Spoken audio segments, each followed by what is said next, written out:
Hello and welcome to Who's the Bossk? It's a Star Wars podcast from laughingplace.com. My name is Mike Celestino. I am your host. I am the lead Southern California reporter and editorial director for Star Wars content at Laughing Place. This is episode number 193 of Who's the Bossk, and we will be discussing the two-part series premiere of Star Wars The Acolyte, the new live-action series from Lucasfilm on Disney Plus. And for that conversation, I have invited back on the show my friend and fellow Star Wars fanatic, Nick Tierce. Nick, how are you? Thank you so much for coming back on the show. Hi, Mike. Good to talk to you. And I didn't realize you were so close to 200 episodes. I hope you have big plans coming up. Yeah, we're going to be talking about, actually for the 200th episode, we're going to be talking about something that is only very tangentially related to Star Wars, and that is Stanley Kubrick's 2001 A Space Odyssey. But yes. I feel like it's momentous enough for the 200th episode, and the numbers line up well too. I think it's perfect, and I think it's also something that a Star Wars audience, if they haven't taken the deep dive into that movie, not just for the sort of special effects lineage that led to Star Wars, but also just from a thematic and sort of cinematic perspective, it's not something that Star Wars fans should ignore if they haven't dipped their toes in those very deep waters. So I think that's a great idea.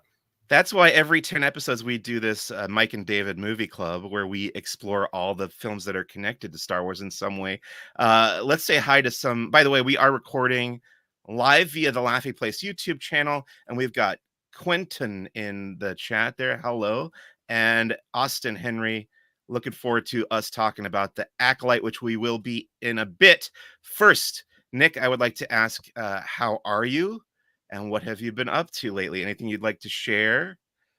Mike, because I consider you a friend, I will candidly say to you, the feeling is and mutual. Our audience broadcasting live with no delay around the world. The last couple of weeks have been a little bit strange and challenging for someone who spent 2 years very publicly being a fan of the Star Cruiser. Right.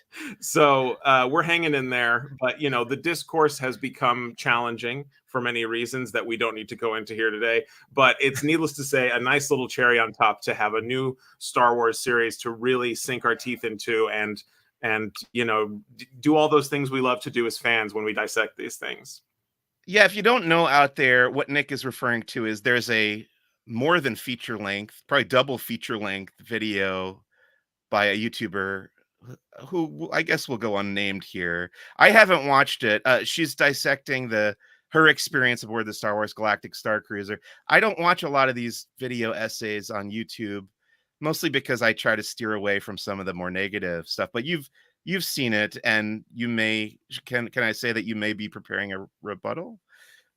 I think that ultimately what happened, and this is an excellent way to catch you up on what's been going on. I made a joke publicly that if someone snuck me into the Acolyte premiere, that I would do a response video, and that was honestly a joke because I did want to go to the Acolyte premiere and I hadn't been invited, and so some mysterious benefactor out there said, "I'm going to call this man on his bluff, and I'm going to get this guy into the Acolyte premiere," and so I was able to do so. And so I guess I am on the line in some form for a response of some kind. Obviously, I'd like to take the high road. So I'm trying to imagine what the Mr. Rogers version of a response would be. And honestly, I've talked a lot about Star Cruiser over the past 2 years. If you add up everything I've ever said publicly online, either on podcasts or otherwise, it well exceeds the 4-hour mark. So it's really just a matter of, if I'm going to say something about the legacy of this experience that went away and is never coming back, what would I want that to be? And maybe perhaps address some of the misconceptions and lies that are being regurgitated by now 7 million people who watched this video. And, it's one of those things where no one can argue with the subjective experience of an individual. And I would never want to do that. If someone had a bad time on the Star Cruiser, I would say, it was statistically insignificant in the long run of the 72,000 people who went on that experience and left it as the highest guest satisfaction ratings in the history of the company, which Scott Trowbridge said on stage, on camera, at Star Wars Celebration for anyone who would like to reference that. But no, we don't need to go into that too much. It's been a jam-packed Star Wars chapter for the last couple of weeks, and when it rains, it pours. We can't just do these time. We have to have a new show, a new droid in Galaxy Edge, and other 2-year-old conversations that are being brought back to life. Can I give you after thinking about this a bit, my quick, I haven't watched the video. By all means. But my quick 2 sentence rebuttal to this. Again, sight unseen. I think there are legitimate reasons why the Galactic Star Cruiser shut down. I don't think that those reasons involve people by and large having a bad time. No, there is no causal chain between people having a bad time and the Star Cruiser closing. And in fact, there is not even necessarily a provable causal chain between the Star Cruiser underperforming and the Star Cruiser closing. Now, this is something I will go into more detail in whatever kind of memorial video I decide to put out about the Star Cruiser, or whether that manifests in some other form. But I think anything that tries to attempt to answer what happened to Star Cruiser without talking about the political climate that occurred both inside and outside of Disney, just in the whole country, the legal tax system fundamentally changed between when Star Cruiser was greenlit and when Star Cruiser opened. And ultimately, the tax write-off was a necessity for whoever was put in charge of that decision. And accelerated depreciation, not to get too far into the weeds here in our quick thing, but it was not a thing we did in America prior to the Trump tax code. And so when the Trump tax code came in, and accelerated depreciation, which had happened in Europe, suddenly was an option for corporations, that was not kind of in the calculus initially. And so, I think we now have some interesting numbers that we can hash out about, how many people went on Star Cruiser versus how many voyages there actually were. And so what that average occupancy actually was, which is a number that is shockingly higher than you would expect. And so, there's definitely some re-examination that needs to happen. Now, that being said, I also think the discussion of the quality of the experience design of Star Cruiser is separate from the closure, and even more separate from that is kind of the state of the Disney parks, because I can see some people out there interpreting any defense of Star Cruiser as a defense of the current state of Disney parks, which I think, needless to say, you will never find a larger critic of than myself and the other Star Cruiser fans who have to deal with its closure. And certainly what we're seeing with live entertainment, there's news that has come out about more shows at Disneyland closing just since last you and I have talked. And the state of interactivity, live entertainment, the sort of immersive capital of the things that we wanted to see manifest in Star Cruiser could not be at a worse point than it is now. But the closure was always going to represent that. And so, in no way are these things, basically, I've been having people call me a shill for 2 weeks because I happen to enjoy the Star Cruiser. And it's it is so fundamentally not where I live. Again, me getting invited to the Acolyte premiere was a fluke. I have never been invited to anything in my life. I have never been sent a free gift to anything in my life. I could not less be on anyone's payroll as a freelancer. I don't have any dog in this chase, other than I am a practitioner in the immersive field myself. Interactivity is kind of my bread and butter. And so we saw Star Cruiser as this mecca of that kind of interaction. And so it's a deeply complicated topic, and it deserves a nuanced response that isn't based kind of in a vengeful disappointment for having a bad time, which is a terrible thing. It's awful when if you have a party and one of your guests has a bad time, that's a terrible thing. But there's also, at a certain point, only so much you can do. So that's it. That's all I'll say about that. Nick, I could listen to you talk about Star Cruiser all day, and for that reason, I can't wait to hear whatever you have to say about this topic in the future. But some of the stuff you just said is a great segue to talk about the next topic I want to bring up here at the top of the show. You and I recently hung out on Batu last Friday, in fact, for the 5th anniversary of Star Wars Galaxy's Edge. And you were talking about the state of Disney parks. What is your current take on the state of Galaxy's Edge? How do you feel the land has progressed in the last 5 years, and where do you see it going in the future? I don't necessarily personally feel any different than I did when they started introducing characters that exist outside of the narrative time frame of Galaxy's Edge, which is to say, we've been getting steps away from the dream of Galaxy's Edge for a long time. I don't know that we're necessarily any closer or further. We're still in that same state of flux, and so it's been a few years now. This is not a change of anything. Ultimately, I still very much believe in the promise of that land, and I still believe in the kind of unprecedented technology that is already installed in that land and is working every day. It's not being leveraged to its full potential, but I am still hopeful that that day can come when, because they're already so far ahead of every other theme park in terms of the investment in the infrastructure of interactivity. And so when people say the reputation system never showed up in Galaxy's Edge, it actually did, and it's still there and it's working. It's just the consequence of that reputation that does exist on the back end is not being built as a necessary part into the training of the cast members, which, the cast members already have a lot on their shoulders. It's a lot to ask them. And so ultimately it does get down to this live entertainment problem that we have right now, which is Galaxy's Edge needs more of the original characters that the land was intentioned to function on. And I'm going to say, even if we can't have that, leveraging the existing characters such as Vi Marati, Rey, Chewbacca to engage more with the systems that are already there. I'm not even talking about reinventing the wheel. Let's just connect some of the Lego pieces that are already on the table. Let's take what we have and empower them to give the guest a more interactive quest throughout the land, which is all there. And I'm still hopeful because, look, every time a new one of these app updates for the Play Disney Parks app comes out, we're tearing it apart. We're looking through we're trying to see what's underneath the hood. And thankfully, you and I have talked about this before, the premium missions that we're going to be living in the data pad, where you would pay a small fee to have a multi-step mission that kind of takes you around the land. Those have been in the code since day one. They're still in there. And the fact that they haven't been deleted makes me think anything is possible. Those can still show up at any time. So obviously it's hard every time something disappears, but for every Sabine that will imminently disappear from Galaxy's Edge, we have a Bard, and the Fire of the Rising Moons being added as something during Season of the Force that they've committed to extending into the indefinite future is a big win. I think having a narrative wrapper around why we can see the fireworks of the main theme park from Galaxy's Edge, and honestly, adding 2 new characters, completely original Star Wars characters, for a fireworks show is both crazy and awesome. And so obviously my own little obsession with the little droid I have here, Bard, who almost kind of conducts the fireworks at this point, but in fiction he represents the lore weaver of Batuu, who is long dead, but his recordings live on in the droid.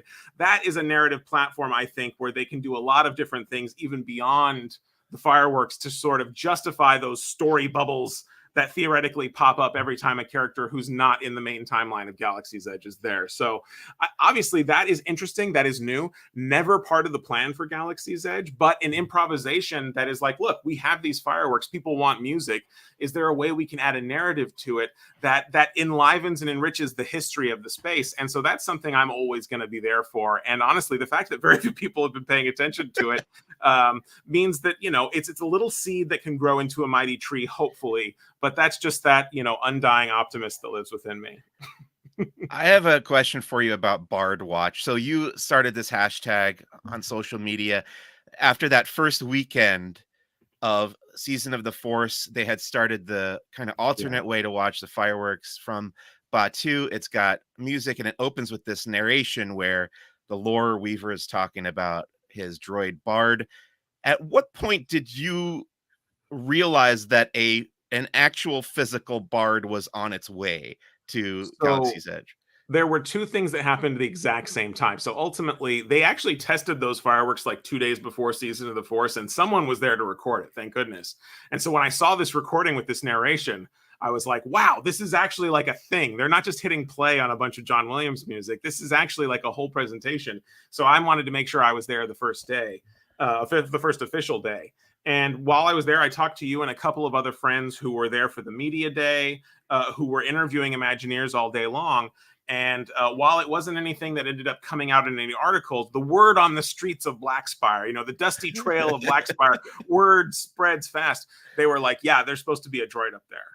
And by up there, they meant the platform above the Millennium Falcon. And I said, oh, that's really interesting. I guess that's where I'll watch the fireworks from. And indeed, when I then went and watched the fireworks, there's a little lighting cue that goes on and off where Bard was supposed to be. And I said, well, that's as good a sign as any that there actually was supposed to be something up there. And also, there's just a bunch of droid beeping sound effects at the beginning of that narration. So it's like, it felt like that was supposed to happen. And so that's when hashtag Bardwatch started, because, hey, you got 2 new characters and one of them's actually going to like show up in something other than dialogue. Oh, man. We need someone in the park every single day waiting for Bard to show up, you know. So we divided and conquered and made sure. And so honestly, it was so obscure. It's like the most niche interest I've ever done. It's like, you might not care about Star Wars, you might not care about Disney parks, but even if you care about both, you might not care about this. Like, this is extremely niche. And ultimately, I think a lot of people at a certain point thought I was making it up. I have to admit that I was one of those people from the beginning, and I you know what? I called it optimism on your part. I was like, oh, he thinks they're going to do more than I thought they were going to do, which was nothing. So, well, and I kind of just let it become my running joke, like, because honestly, I knew it was real, but the fact that Bard was going to show up, I knew was real. The fact that anyone would care to the level I was posting about, that was the joke. Like, the idea that anyone would care this much. And so I was posting polls about, like, what kind of droid do you think Bard is? And then our friend Brooke McDonald reached out to the PR people and got a quote that Bard was an R1 unit. And it's like, whoa, that's the weirdest looking droid of them all, you know, like that, you know, this is crazy. And then I was like, what color is Bard? You know, how do you spell Bard's name? And so, like, over 2 months, it was, as I described it, this droid burlesque where we're learning a little bit more. And then one day, my buddy Haston, who was, you know, captain of Bardwatch, he went to the park and he rounded the corner. And honestly, he even admits in his heart, he thought I was making it up a little bit too, or he thought it was never going to happen. And so he turned the corner and there's a construction wall up on the platform, and that's when Bardwatch really took off. We were going up into Smuggler's Run trying to get an angle out the window, and so I saw a little corner of his head peeking out, and I said, that's definitely the silhouette.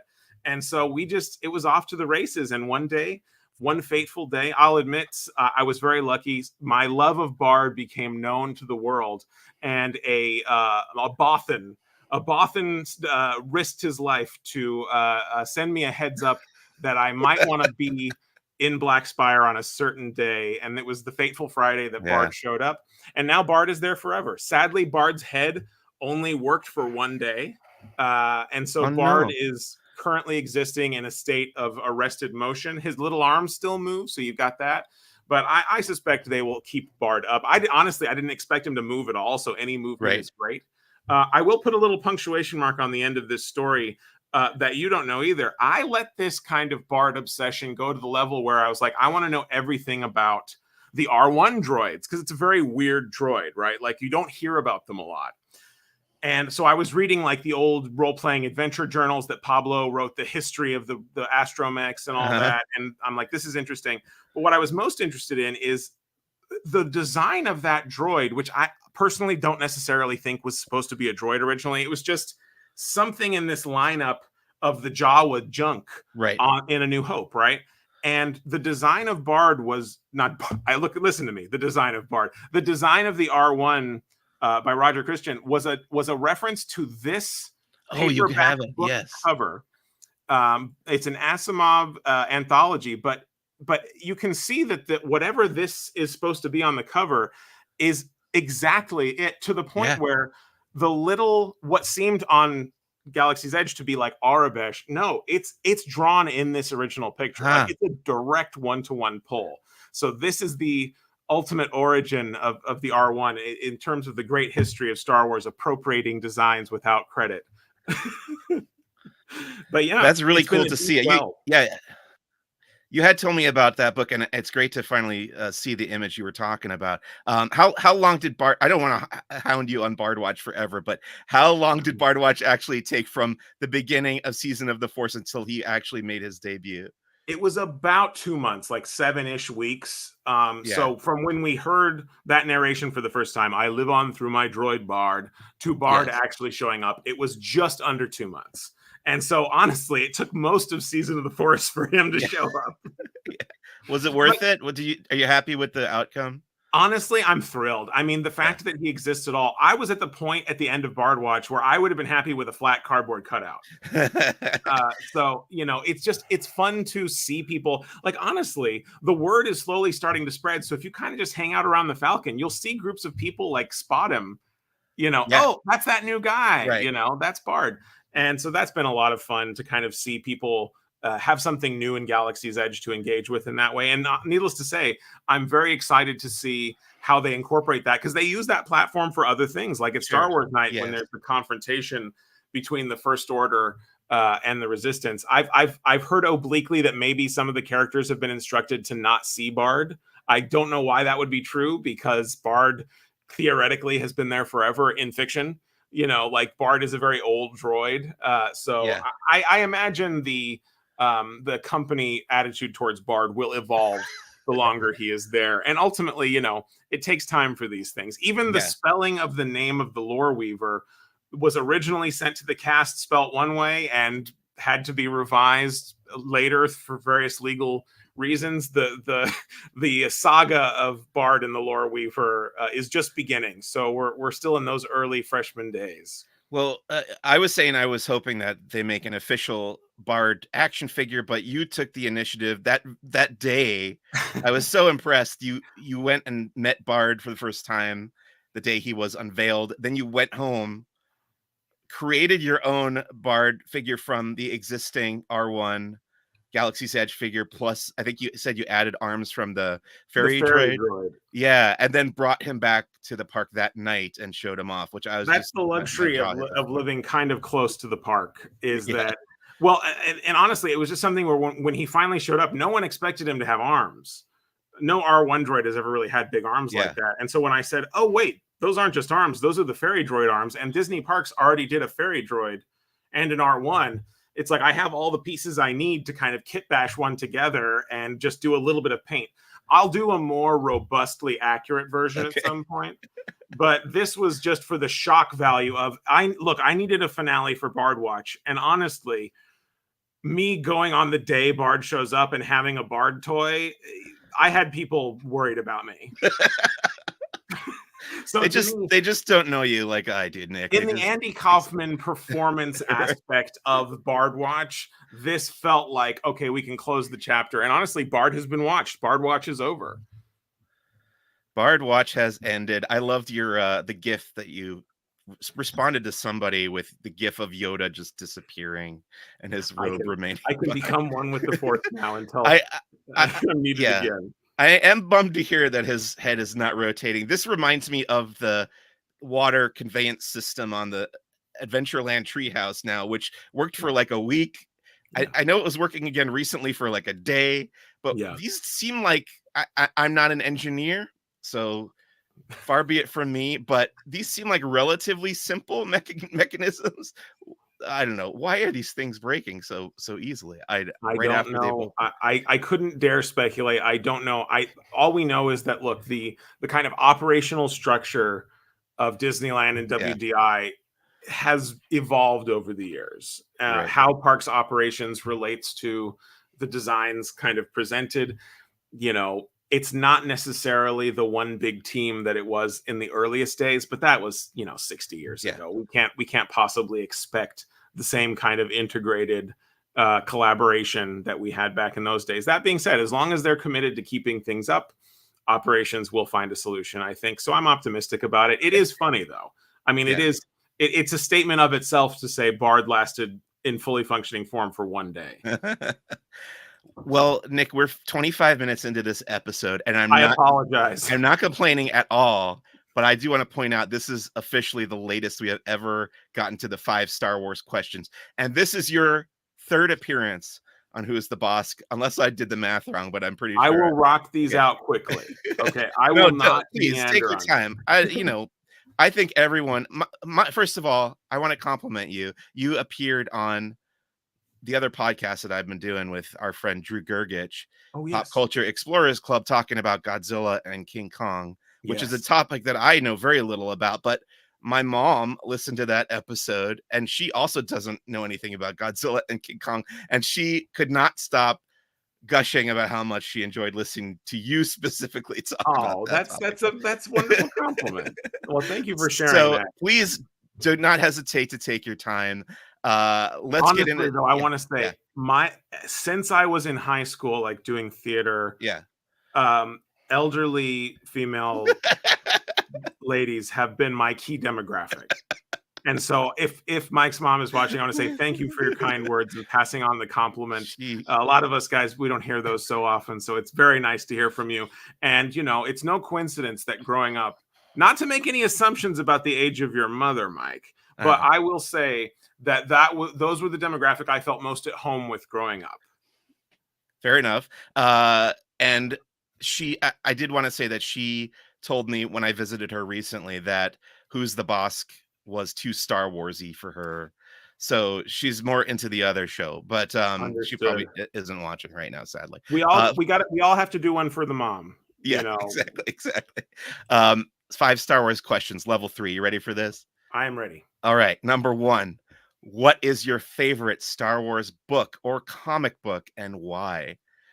My favorite Star Wars book or comic, I'm going to go comic. I'm in a very comic phase of my life right Okay. now. And we've talked about this before personally. I know Yeah. we differ somewhat on this, but look, this is just the truth of my heart. The Greg Pak run on Darth Vader from 2020 onward, where he's dealing with Padme, her handmaidens, and particularly Sabe. The idea of the Queen's decoy as this kind of ascendant character, really building out that mythology, and also dovetailing with the writing being done in E.K. Johnston's Padme trilogy of novels. The writing in those comics is sublime. And I know they've been collected into multiple trade paperbacks. Sorry, I can't say exactly which one tells the meat of the Sabe story, but she had her little wonderful chapter. There was this group called the Amidalans who were led by Rick Ollier, after Padme's death to uphold her values. And it's just, as the guy with the royal crest of Naboo tattoo on my arm, like, this is the storytelling I've been waiting for. And it is just so profoundly perfect for the comics form as a medium. And so I have loved that. And it's delightful that after a short time away, Sabe has returned to the current arc of the Darth Vader comics. So I'm living in hog heaven right now. I enjoyed big chunks of that Sabe storyline in the Darth Vader comic. I did think it kind of dragged on a little bit too long for me. Yeah. I did also enjoy the connectivity to the Handmaidens novels, which I also read and reviewed for Laughing Place, but in general, I would say I'm just kind of disinterested in the Handmaidens, I I guess. understand. That's not your corner of the universe. I Yeah. totally get that. It's just, like, as a guy who I was shocked to love a Darth Vader comic that much, because Darth Vader isn't necessarily my guy. Right. And so having something where it's like, oh my God, this is really, again, I found myself in the key demographic for that one. So I was eating good that day. No, I'm digging the Vader comics. And I will say that I did prefer Charles Soule's run on Vader. I know you're a huge Charles Soule fan, yeah. So I totally get that. But yeah, all this stuff is great. So go read that if you haven't. Number 2, if you could own a life-size working replica of any Star Wars vehicle, which would you choose?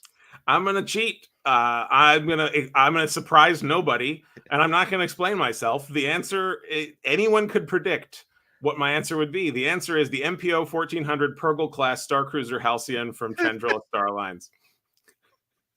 Love it. I love it. Yeah, I don't think that requires any further explanation. And we certainly haven't had that answer before. So let's go on to number 3. What is your favorite non-human sentient Star Wars alien species? So we're not talking about the Womp Rats and the Banthas and the Wampas here. We're talking about Mon Calamari, etc. If you could have a conversation with one in any language, which is your favorite of those aliens that you might meet in the Star Wars galaxy? This was the hardest of the 5 questions you sent, and so I'm just going to give you my final result. It was Gungans. Okay. And ultimately, they're shockingly underexplored at this point in the canon. And I'll just end by saying, I hope that we will imminently see the first Gungan queen of Naboo. Ooh, That would be interesting. Yeah, I'm actually surprised that we haven't seen any Gungans in the live action Disney Plus Star I Wars. understand why, but I also Yeah, think it's time. I wouldn't be surprised if it happens eventually. It will Um, happen. I will yeah. say this one was so hard because my runners up were those little no T people from Ahsoka, which I just can't get enough of Oh, the those little guys. crab people. Yeah, and Yeah. then also the Lanai, the caretakers from The Last Jedi. Yes. Especially in that deleted scene where they're like partying with Chewbacca, I cannot get enough of that whole society. So it had to go with Gungans ultimately, just because of my, every other answer I've given so far. But yeah, Yes. there are so many great ones in modern media as well. Okay. Number 4. What is your favorite piece of Star Wars music and why? There was a long time thinking about this one where I sincerely thought I was going to say to you Peter Bernstein's opening credits music for The Caravan of Courage. But I think if I'm honest with myself, that's a contrarian answer. And the truth is much more personal to me, even if it is an extremely popular choice. It has to be Across the Stars. Hmm. Across the Stars was a deeply significant moment in my own. When you hear George Lucas now talk about what Star Wars is for and the kind of emerging maturity of going from Yeah. adolescence into adulthood, Across the Stars was just this weird moment of like me, I'm not going to say falling in love for the first time, but maybe having my first crushes as a young teenager, Right. and sort of that kind of awkward teenage narrative of Anakin and Padme was extremely significant. And so that music was just so cathartic at that moment. And so whenever I hear it, I'm kind of taken back to that adolescent phase. And by sheer coincidence, one of my first real world, like not like a celebrity. One of my first real world crushes was on a cosplayer that was Padme. And so, there is that moment of like, oh, like I'm not a kid anymore. I'm having feelings that I don't understand, and Yeah. that music just really kind of speaks to that. Gosh, yeah, the whole score of the entire prequel trilogy, so good. Yeah, it's hard to argue against that, regardless of how you feel about the Yeah. movies. Um, Number 5, if you could go back in time and be present for the filming of any Star Wars live action scene, which would it be? This is going to sound like a joke, but I'm not joking. I would want to be present for one of the days they were shooting the Wookiee living room for the holiday special. No, I know that you're not joking about this. No, and there are multiple reasons for that. I'll just knock them out quickly. The set was insane. Like it was for people who don't know, they fired the first director on the holiday special because he was like a film director, and he Mhm. had them spend most of the budget for the holiday special building the Wookiee living room in 360 degrees. And the second director came in and said, "How are we going to get cameras in there?"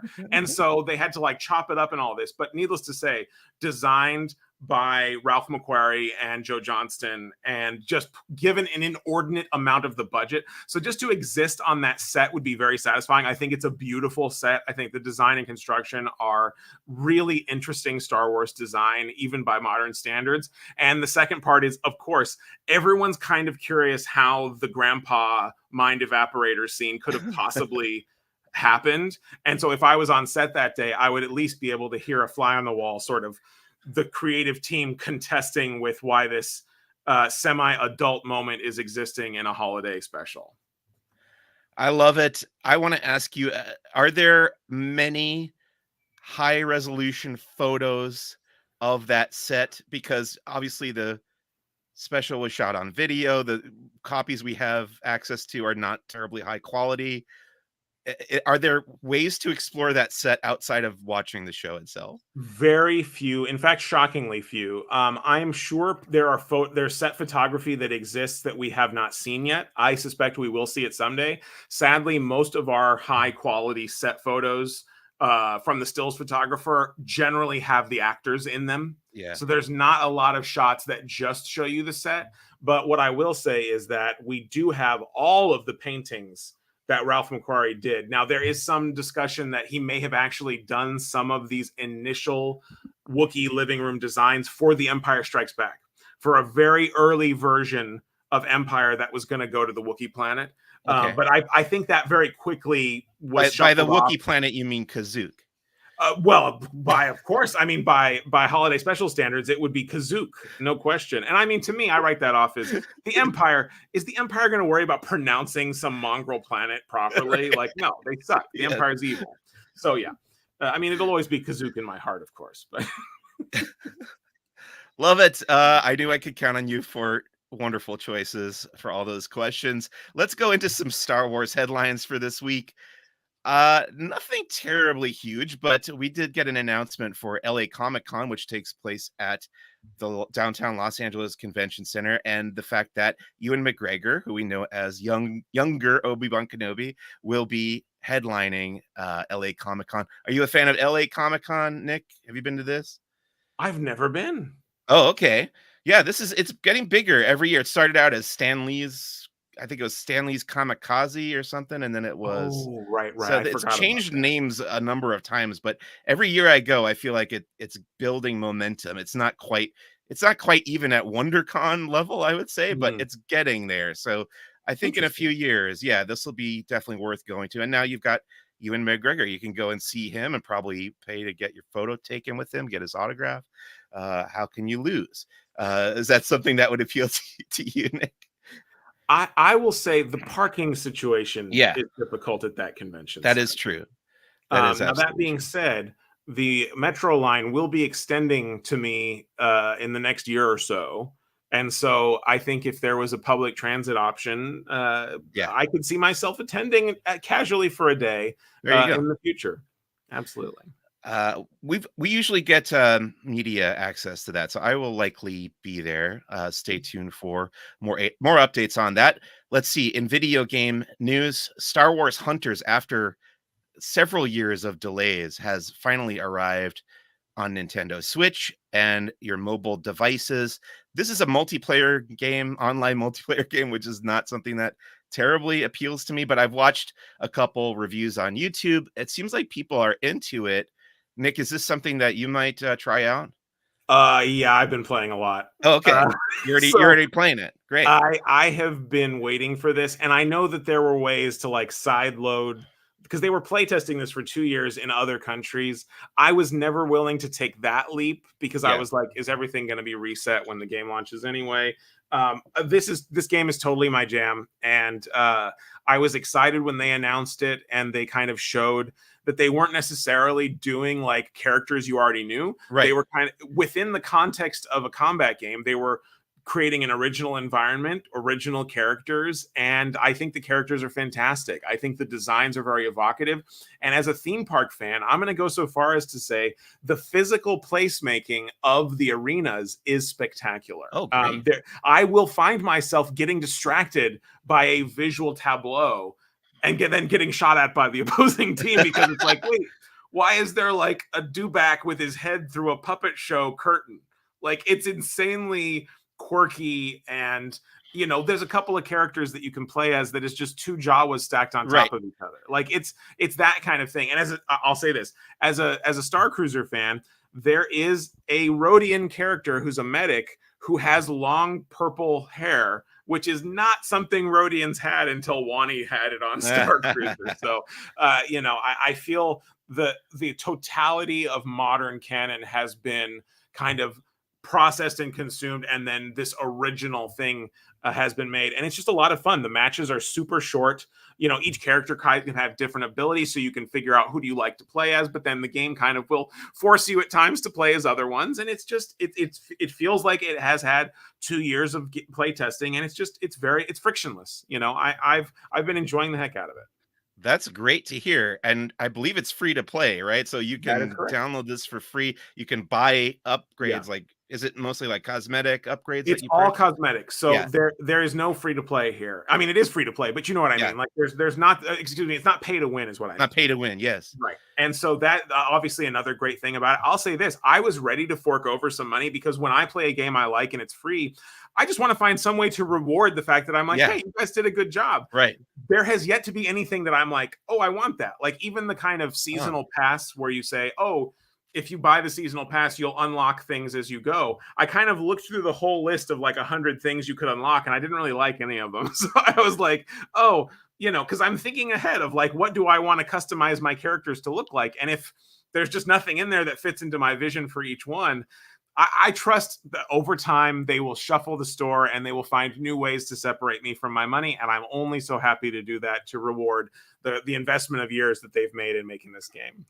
I'm gonna check this out now because everything you said makes it sound pretty fun. And And if yeah, anyone wants to add yeah, me, it is cross-platform. So I okay, play on Switch, but if you play on mobile, it doesn't matter. Through the game itself, there's once you don't unlock the social stuff until about 5 steps in, but once you're there, you can look me up on my normal username, Nicky T, NICKYTEA, and we can join up. I don't believe we are Switch friends yet, so we gotta Oh, make that happen, yes. right? Yeah. All right, let's get into toy news.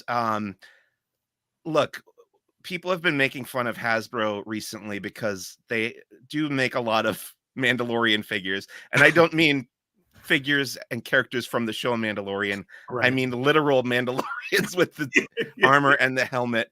And the Yes. same thing kind of happened the day that the Acolyte premiered, and they announced 3 new literal Mandalorian Yeah. figures.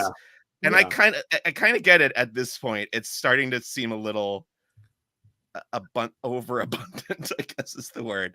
I'm Um, sympathetic to the yeah, plight of any toy company existing yeah, in 2024, but obviously there is a point at which you have to say, okay, I understand the tooling costs are extreme. We kind of yeah, have to use them as much as we can, but generally in the history of toys, that has represented alongside of it more original characters as well that require new tooling.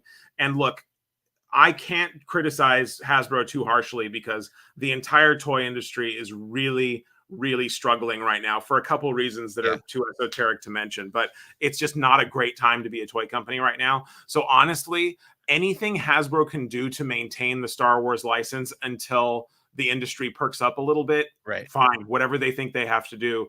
It is kind of an all hands on deck. Like I never thought I would imagine a world where Hasbro maybe didn't renew the Star Wars license, but I don't think that's impossible. You know, it's a lot right now, and the Yeah, licensing fees are extreme. So absolutely. it's crazy, man. It's a weird time out there. As someone who loves toys, who loves collecting toys, Right. I'm not making any predictions because it feels like everything's up in the air. Needless to say, what I want is more weirdos. Yeah, no, you and I are very much of the same mind when it comes to that. I want more background characters, more side characters, and more And weirdos, it's exactly like also kind of heartbreaking that I yeah. really not to actually get us into the topic at all that we're here to talk about, but we have a new Star Wars show that I'm very Yeah, fond of. And the idea that, Hasbro is still very much split into these two scales of 3 3/4 and 6 inch. And the idea that my favorite character is in 6 inch and not in 3 3/4 is very difficult, you know? yeah. No, I hear you there. I pivoted to Black Series when that first started, which is like a decade or so ago, Yeah. more ago, and I have recently gotten back into the vintage collection of 3 3/4 stuff. So either way, I'm happy. But yeah, I feel for you if you're only buying the vintage Yeah. collection stuff. I just Speaking of want a which, Jackie yeah, go figure. ahead. I A just want Jackie a 3 Jackie 3/4 figure. inch. By the way, we love Hasbro at Laughing Place. I have interviewed the Hasbro Star Wars team a bunch. They're super kind to me, and as much free stuff as I have been sent by them, I have tripled it in what I have spent. Oh, no, and I don't And think anyone would interpret what we're saying as yeah, critical of them. yeah, Sincere, I have empathy for the situation that they're in, and honestly, I know they're doing the best they can. This yeah, is not a crisis of imagination on their part. This is right. them contending with the realities of the market, and And I this do is not envy what it. you just said is true of pretty much every aspect of Yeah, yeah, yeah. everything Star Wars and beyond. By the way, in pivot, springboarding off of the vintage collection, Yeah, tomorrow morning, 8 a.m., we're finally getting this reveal of the new Hasbro HasLab Star Wars project. They've done right. Jabba's sail barge, which is behind me on a shelf here. They've done the Razor Crest, which is up there. The new one is the Ghost, which I Yes, did not partake in. I just couldn't find the space or the money at the time. That I don't think that has shipped yet, but not yet. tomorrow we're getting the announcement of the new one. I think I know what it is because I think I saw a leak a couple of weeks ago. You probably saw the same thing, Nick. I But did. Yes, I did. we won't spoil it here, and we'll say that tomorrow morning I will be covering that announcement, and we'll have all the details up on laughingplace.com. This is HasLab is like the large scale, not large scale, it's a 3.75 inch scale, but they are large scale in that they are the bigger play sets and vehicles that you're not going to buy at your average Toys R Us. Toys R Us doesn't exist anymore, but sometimes it does. Sometimes it In comes back. Canada, it does. Yeah. Okay. So that's for our Canadian listeners. So we'll talk about that next week on the show. Kit Fisto is getting collectible figure from Hot Toys, which is like the high end, and they're taller. I want to say they're probably 12-inch scale. Kit Fisto, what's his species? Nautilin? Is that how you say that? Is that the no? You've stumped me. I Okay. actually don't know, but I love that guy. Yeah, Kit Fisto, he's got all the tentacles. He's in the Attack of the Clones fighting in the Geonosis battle. You can check that figure out on Laughing Place. Comic books that came out this week. Star Wars The High Republic Phase 3, number 8 by Kevin Scott. Star Wars, the current volume that takes place between Empire Strikes Back and Return of the Jedi, number 47 by Charles Soule. Really enjoyed both of these. Have you read either of these, Nick?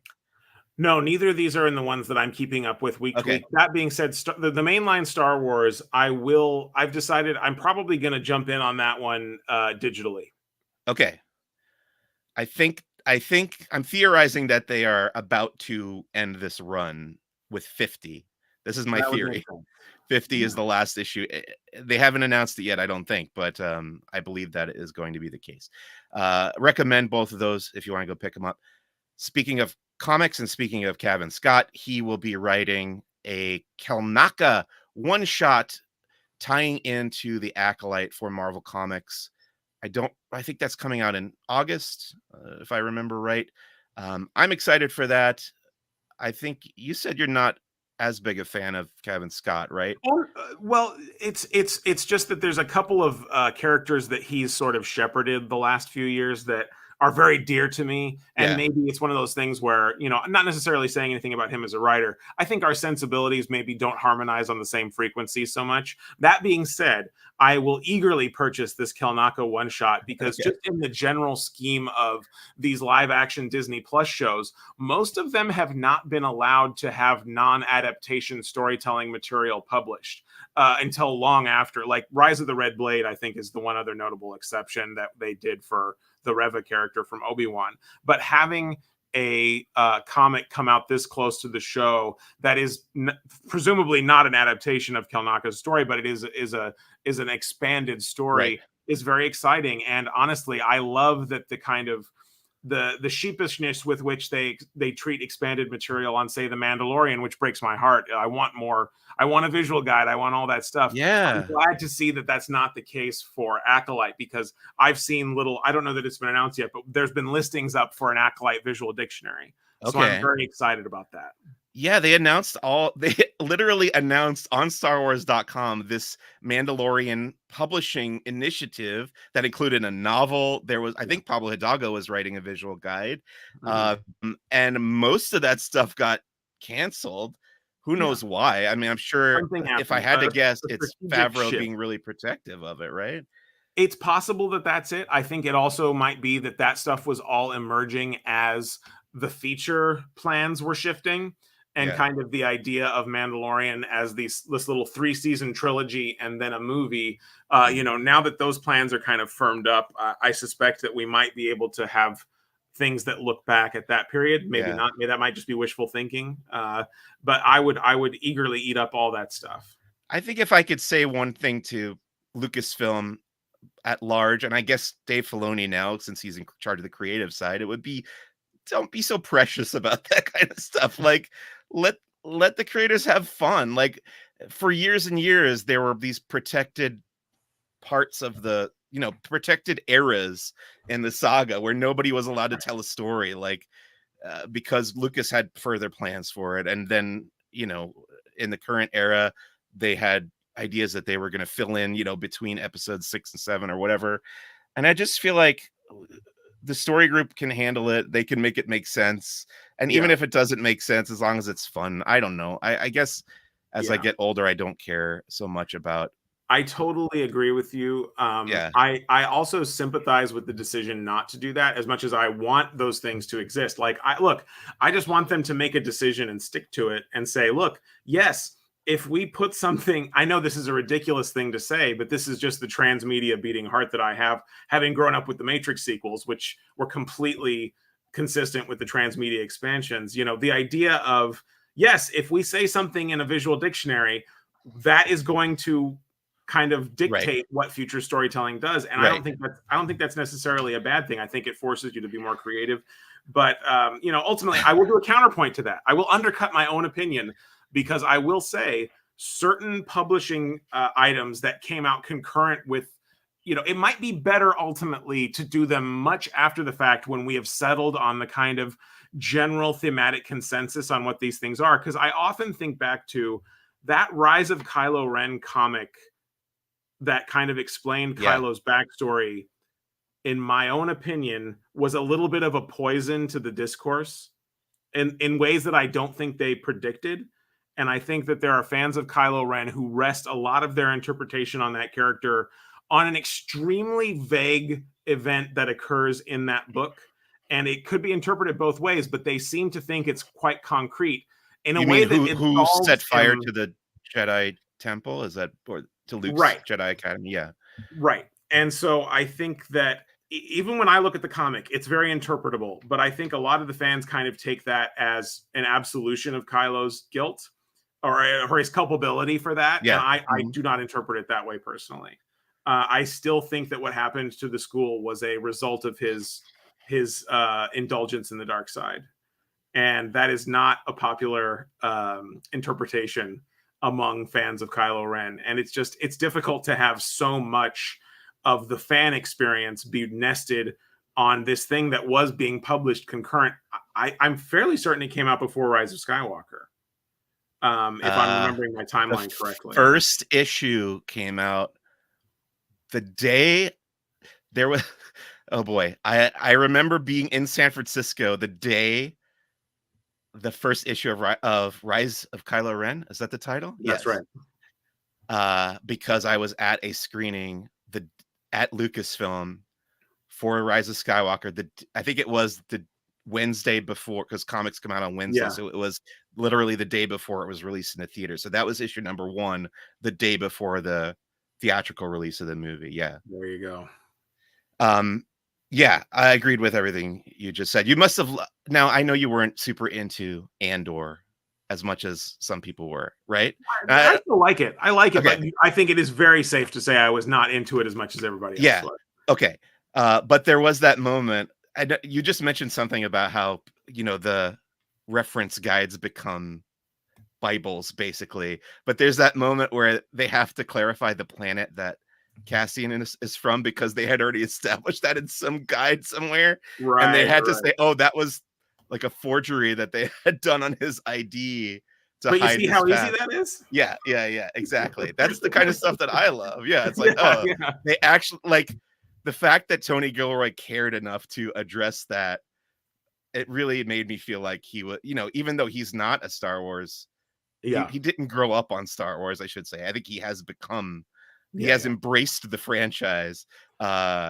It just made me feel like he was the right person for the job. Anyway, Nick, let's talk about the Acolyte. You and I were both at the premiere, as you mentioned earlier. Let's talk about that experience. What did you get out of that? The, there were props on display. There was a costume. We saw the red carpet. We saw some of the stars. What was your experience like at the Acolyte premiere? It was a wonderful time. I've never been to a premiere before, so I don't necessarily have the point of comparison for that. Yeah, As a prop guy, seeing all the lightsaber hilts was a wonderful opportunity to yeah, take some photos and kind of look at what they really look like in person. I enjoyed that very much. The crowd was excellent for the actual watching of it. You know, the reaction and the clapping and the cheering and all that. It's a type of energy you simply can't get watching it alone at home. And so that was perhaps my favorite aspect, was just being in a room with a bunch of other Star Wars fans and getting to enjoy the show that way.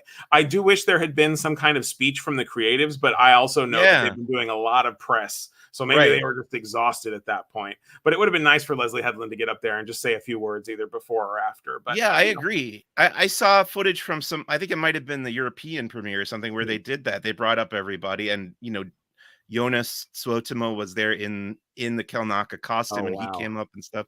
So it would have been cool to see them up on stage and get to applaud them. But otherwise, yeah, I had a really wonderful time as well. Very memorable evening. I was telling people about there was a cast and crew after party that we were not admitted into, not being in the cast or crew of the show, but we did As make it our should way. be. What's that? We shouldn't have been there anyway. You know, No. they should be able to Yes. enjoy themselves I without wasn't saying that we should be there, but I am happy that we made our way down the street to Scum and Villainy Cantina, where I've been hanging out more and more lately, and having a blast at the kind of unofficial, I think as we called it, the cool kids after That's party, right, yeah. and doing some karaoke there. Boy, this is a fun night all An around. absolute riot. Even better than the premiere, I'll say. Yeah. I also want to ask you before we get into the show itself about the marketing for this show, because I think you and I can agree, stuff like the Galactic Star Cruiser, they stumbled a bit on the marketing. How did you feel about how this show was promoted in its ads and stuff? I don't have a strong opinion because I sincerely didn't engage with much of the Okay. marketing. So I know there were a lot of people who were attempting to dissect every new frame. I wasn't engaging with that simply because the base setup of the creatives involved and the era, I knew instantly I was in the key demographic for this show. And so I was like, I'll watch a trailer if it comes out, but I'm not going to do the deep dive just because I'm like, I know I'm going to watch it. There's no convincing that needs to happen here. And so, I was just going to go in with as much of an open heart as I could. So I know some people had certain aspects spoiled for them, even though in retrospect, I don't know that they were much of a spoiler personally for my own. I have a very liberal definition of what not Yeah. I don't count many things as spoilers, so I think they did fine. Let's say hi to Joseph Ricci in the comments here, and let's get into our discussion of the Acolyte itself. So you said, to kind of build off of what you were just saying, you said you didn't really engage with the marketing Yeah. that much. So what were your expectations going into this series? I really took that initial announcement as, oh wow, we have, especially for me, I felt a close kinship with Leslie Headland and her. Growing up watching the prequels, writing fan fiction, and kind of thinking about the Jedi Order on a deep level. And so that was my only expectation: is finally a Star Wars show made by someone like me. Yeah. Who is really steeped in that particular era and have a lot of affection for the prequel era. And so that was my only expectation was, and it wasn't even specific. It wasn't prescriptive. I didn't and still don't care specifically what story they're going to tell. I was just ready to go on an adventure from someone who was a deeply steeped fan. Yeah. I do feel like that's what I got. And so I've been very happy. So when they first announced the Acolyte, we knew it took place at the end of the High Republic era. So it's basically set between the High Republic books and comics Right. and the prequel trilogy, 100 years before the Star Wars prequel trilogy. What is your relationship with the High Republic?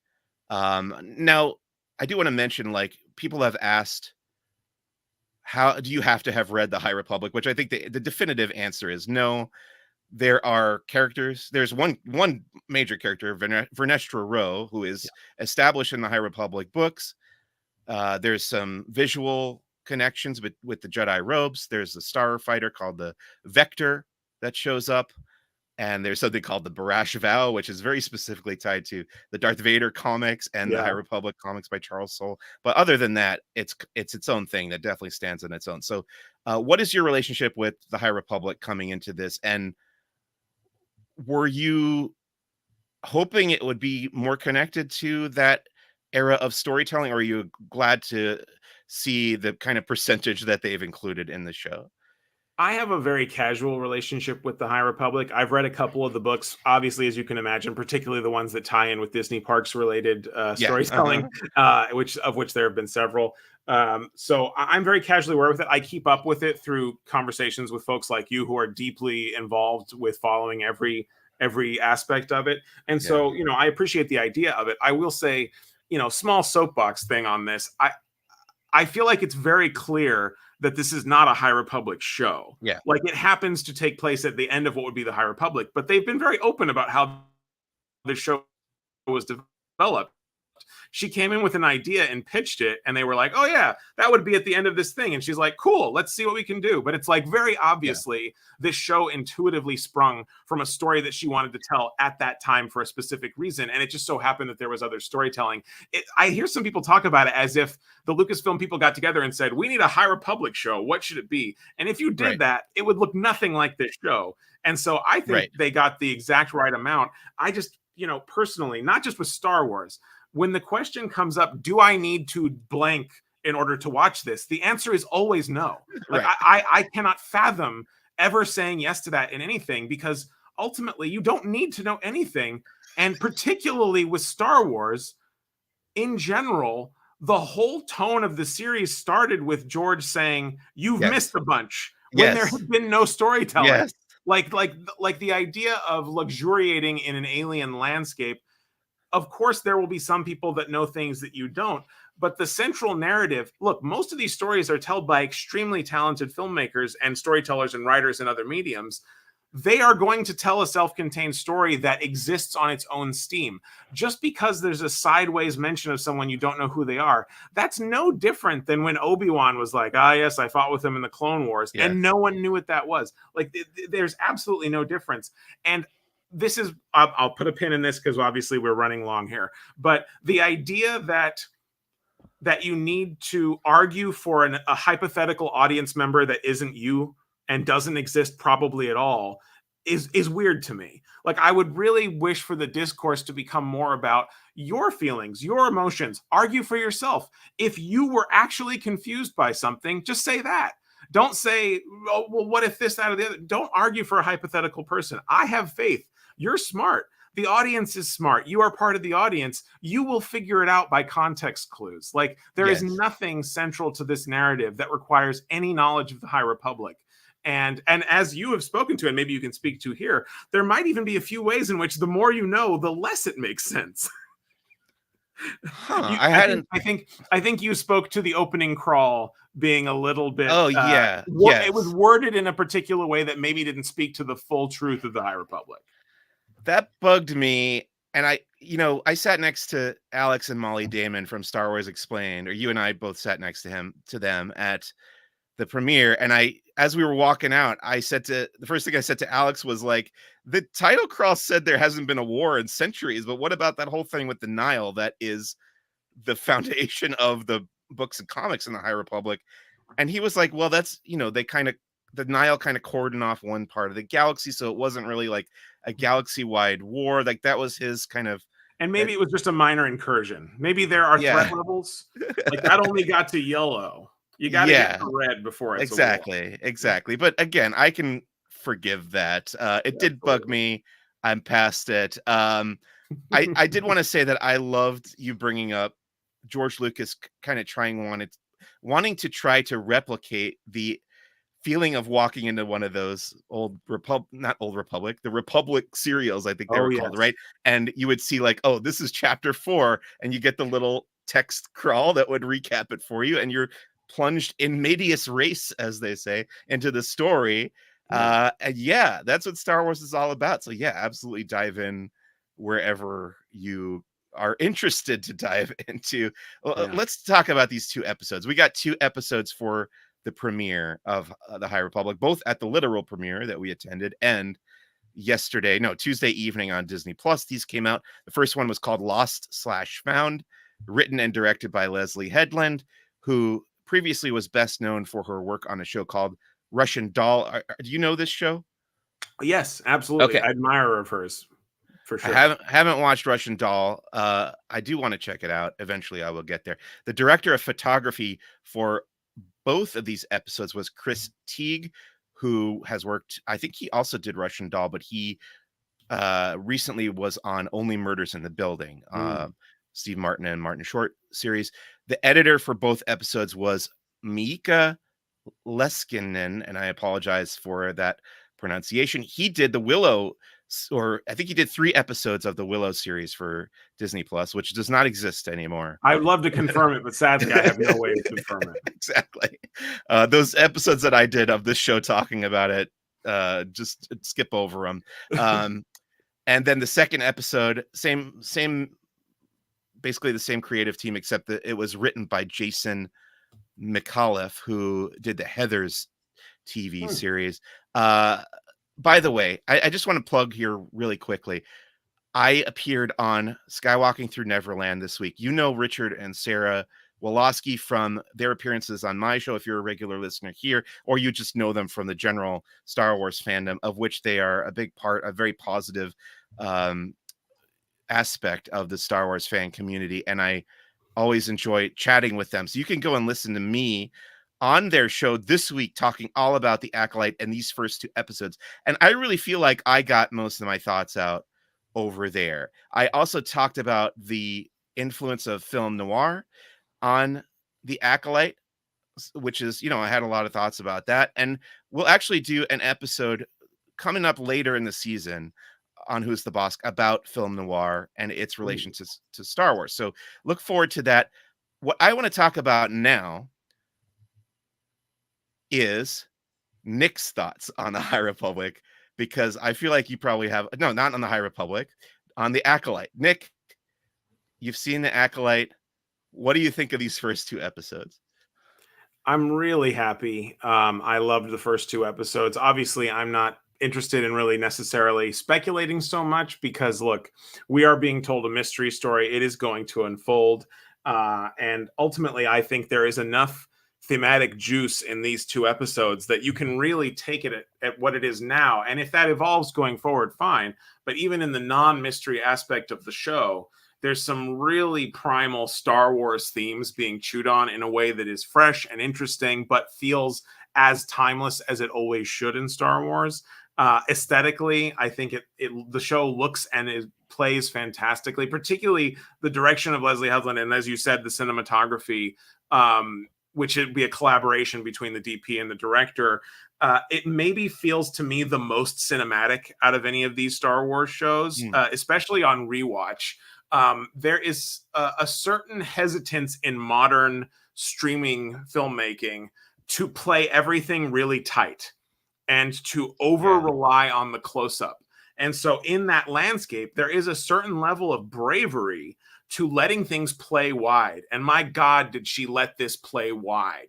And it's hard because generally a less experienced filmmaker will associate a wide shot with comedy and a close-up with drama, because it's easy for something to look dumb. For anyone who shot anything themselves, it is hard to make things look compelling wide because it really has to be locked in. You really have to have intentional, meticulous movement and choreography of both the actors and the camera. And it just feels so incredibly Star Wars. Even the close-ups are pretty wide. And that makes me think they are saving it. That you can have the close-up is the most amazing invention of filmmaking. It's the one thing that theater can't do. And so when you overuse it, you're almost kind of getting into you're over exploiting this very sacred thing. And so when a filmmaker knows the power of the close-up, I am just drawn in and so in awe of the boldness. She's an extremely good director. I already kind of knew she was a good writer, but like knowing how hard it is to get Star Wars right, my God, did this show feel like Star Wars to me? Like it really did. And yet everything we're seeing depicted is, to my mind, original, with new characters, new situations, new relationships, new dynamics, new spins on things that are tales as old as time. Like we're dealing with them in new ways. Yeah. And honestly, if I had to say the thing, because I know this episode is running so long, but the one thing I really would love to say about the Acolyte is how is it examining, going back to what I initially said about my anticipations, someone who has had the time to think about the narrative world of Star Wars and the implications of the Force and the interplay between the dark side and the light. This is the result of someone who has deeply thought about it. And I am loving the macro and the micro ways that's expressing itself. And the examples that I'll pull out are, especially established in the prequels, even when they don't necessarily have the traditional narrative trappings you expect from a story, they were always about very specific human qualities being assigned to the dark side and to the light side. And particularly in The Phantom Menace, which is why I think it's so great that this show is coming out for the 25th anniversary of The Phantom Menace. This show feels like the ultimate expression of someone who loves what The Phantom Menace is saying, because ultimately we define the light side as collaboration, as community, as people coming together, as unity. The idea of symbiosis is literally talked about in Phantom Menace. And the dark side, with its, only two there are, one master, one apprentice. It's all about the individual. It's all about individual passions. And more than that, even across the narrative of Phantom Menace, it's all about separation. Why does the movie open with a blockade? Because it's trying to separate you from the rest of the galaxy. Like, it's all about separating people. It's about driving a wedge through people. And the heroes win by unifying an apartheid planet. Like, obviously the Gungans are living completely separate from the Naboo, and the only way they can succeed is by collaboration. And so to see the Acolyte take a more nuanced, personal, internal approach to what are the implications of that. I'll give you a few examples from the show. And it goes in both directions. It's not simply saying unity good, separation bad. It's actually getting on a more nuanced level of what are the dark and the light of each of those aspects? Because obviously the Sith and the Jedi embody those things. But what are the positive and negatives of both organizations? In what ways does the Jedi ignore the individual to their own peril? We know how that story goes. And so this one, we're seeing that happen. We're seeing this idea of the Jedi essentially being depicted as a police force, and the idea of May as an individual who was a Jedi and yet is behaving as you would expect a Jedi, even though she's left. The importance of that scene in the prison break, when she decides to turn back for the prisoner who's left there, who she has no reason to. That's why all of these speculations about, May is actually in league with her sister. I'm like, I don't necessarily think so, because we're seeing that even though she wasn't able to take purchase in the Jedi, were not able to teach her because of how she was dealing with the trauma of her past. And now her sister is finding that the Sith are testing her to embrace the trauma of her past and to enliven it. Because what is revenge if not saying, I am going to let the past take complete hold of my life? And so there's a moment when she goes to ask, now we're talking about May, she's going to ask for the poison to be made. And she says to the collaborator, it'd be best not to tell the master about this. So the idea even here is that we're supposed to be working alone. We're supposed to be separate. The idea that any collaboration could have been made is kind of against the dark side, and so to have that idea expressed on the interpersonal level, and every scene, it just feels like it's cascading through it, how each of the Jedi characters are contending with, individual versus unity and the inability to express that. And it just feels like every kind of thematic implication we started introducing in Phantom Menace is being fully expressed here by someone who's just, like I said, been meditating on this for a really long time. And it's playing so mythological for me. And I'm loving how those characters are unique and interesting expressions of these timeless ideas. First of all, I want to say, Nick, don't worry about going long unless you have a hard out. Do you have to? No, okay, absolutely not. I am fine for talking as much as we need to, as long as you're good. I did want to go back and comment on what you were saying about the overuse of close-ups. Oh yes, which I didn't think about that during the Acolyte, which you said was kind of the opposite, that they held on to the close-ups for more important moments. But I was thinking about that recently when I attempted to rewatch the Tim Burton remake of Planet of the Apes. Have you seen that recently? I have not seen it since theaters. Okay, I hadn't seen it since theaters either. and I put it on recently. I think I got about 35 minutes into it. I haven't finished it yet since I started rewatching it. Yeah. And I thought to myself, this movie is shot almost entirely in close up. And Wow. I didn't like that about it. And I thought, well, there's probably two reasons for that, because they wanted to show off the amazing makeup work by, was it Rick Baker who did Yep. that? And then the other reason that I guessed was that it's in a different aspect ratio than Tim Burton usually works in. I think he's usually in 1:8:5, and this is Right. a 2:3:5, CinemaScope movie.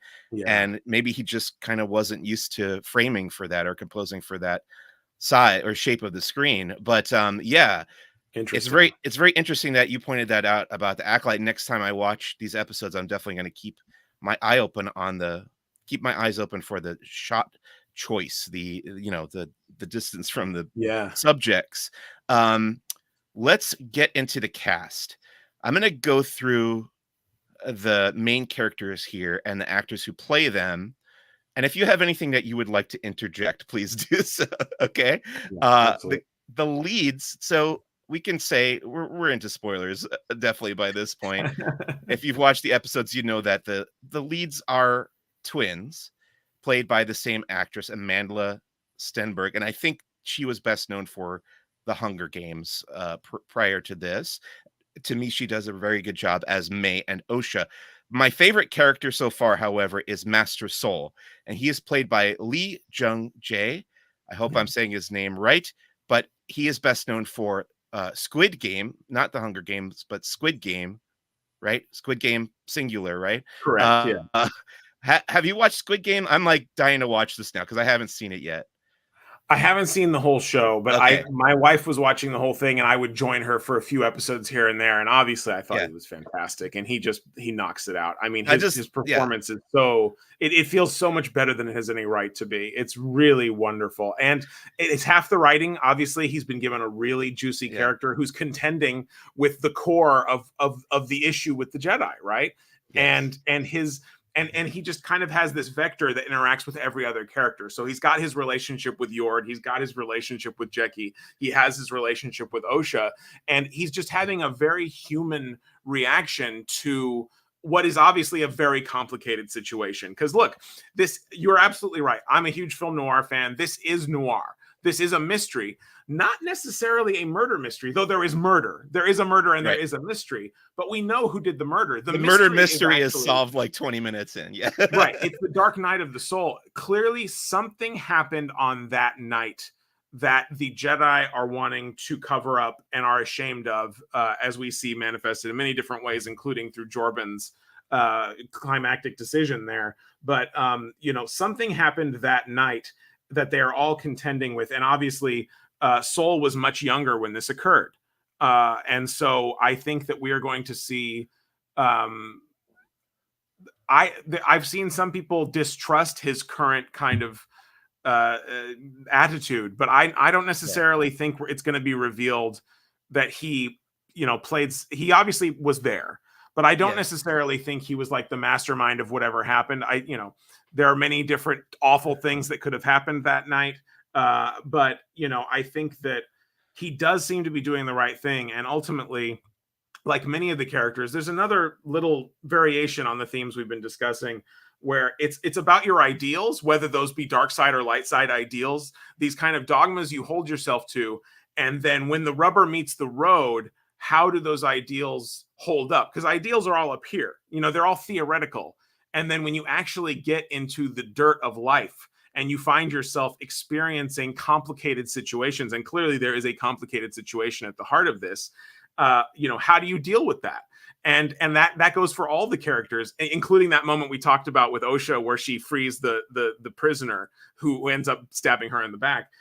Her ideals, even though she's not a Jedi, have held true, but she's tested because look, she said, I'm not participating in the prison breakout, but the world doesn't care about your ideals. Oh, I'm going to be principled and not participate. I'm going to do the right thing. You're going to die if you don't break out. Ultimately, that's what it got down to. Her ideals were tested in that way. I'm going to say even down to the micro humor of like Yord pressing his Jedi robes. Right. Like I take that as an expression of that theme as well. It's like, your robe is going to get wrinkled, man, if you're a Jedi actually going out into the world and enacting your ideals. But no, he's in the same way he's got this attachment to the rules of the Jedi as peacekeepers. He is extremely stringent in those rules. Same with, I see the ironing as a expression of that as well. Like, I'm gonna do this even though it's like, look, you're gonna put it on, the thing is gonna in 2 seconds, it doesn't matter. Like the idea of this pristine preservation of your ideals, the life will not allow for that. And seeing both the dark side and the light side in the way that they respond to that truth of life, it's been very interesting because it's everywhere. It's in every little nook and cranny of the show. Are you in the Yord Horde? Do you consider yourself part of the Yord Horde? I believe, if I've been following the hashtags appropriately, I believe I'd be more the Jeckie Bestie. When I get the chance to see things before everybody else does, which happens fairly often in my line of work, I always try to predict like what the memes are going to be. Oh, and sure. Certainly that scene where Yord takes off his shirt, I kind of thought, oh, people are going to be. My favorite Yord meme that I've seen emerge in the memes that have occurred was, of course, the comparison of Yord and Ken from Barbie. So someone photoshopped the sweater onto Yord and it said, "I am Yord Nuff," which is a stretch, but appropriate. Yord, by the way, is played by Charlie Barnett, and I want to say he also comes from Russian Doll. Is that correct?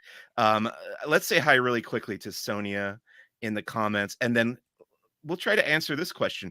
The name of the show is The Acolyte. What is an acolyte? Nick, do you want to tackle that one?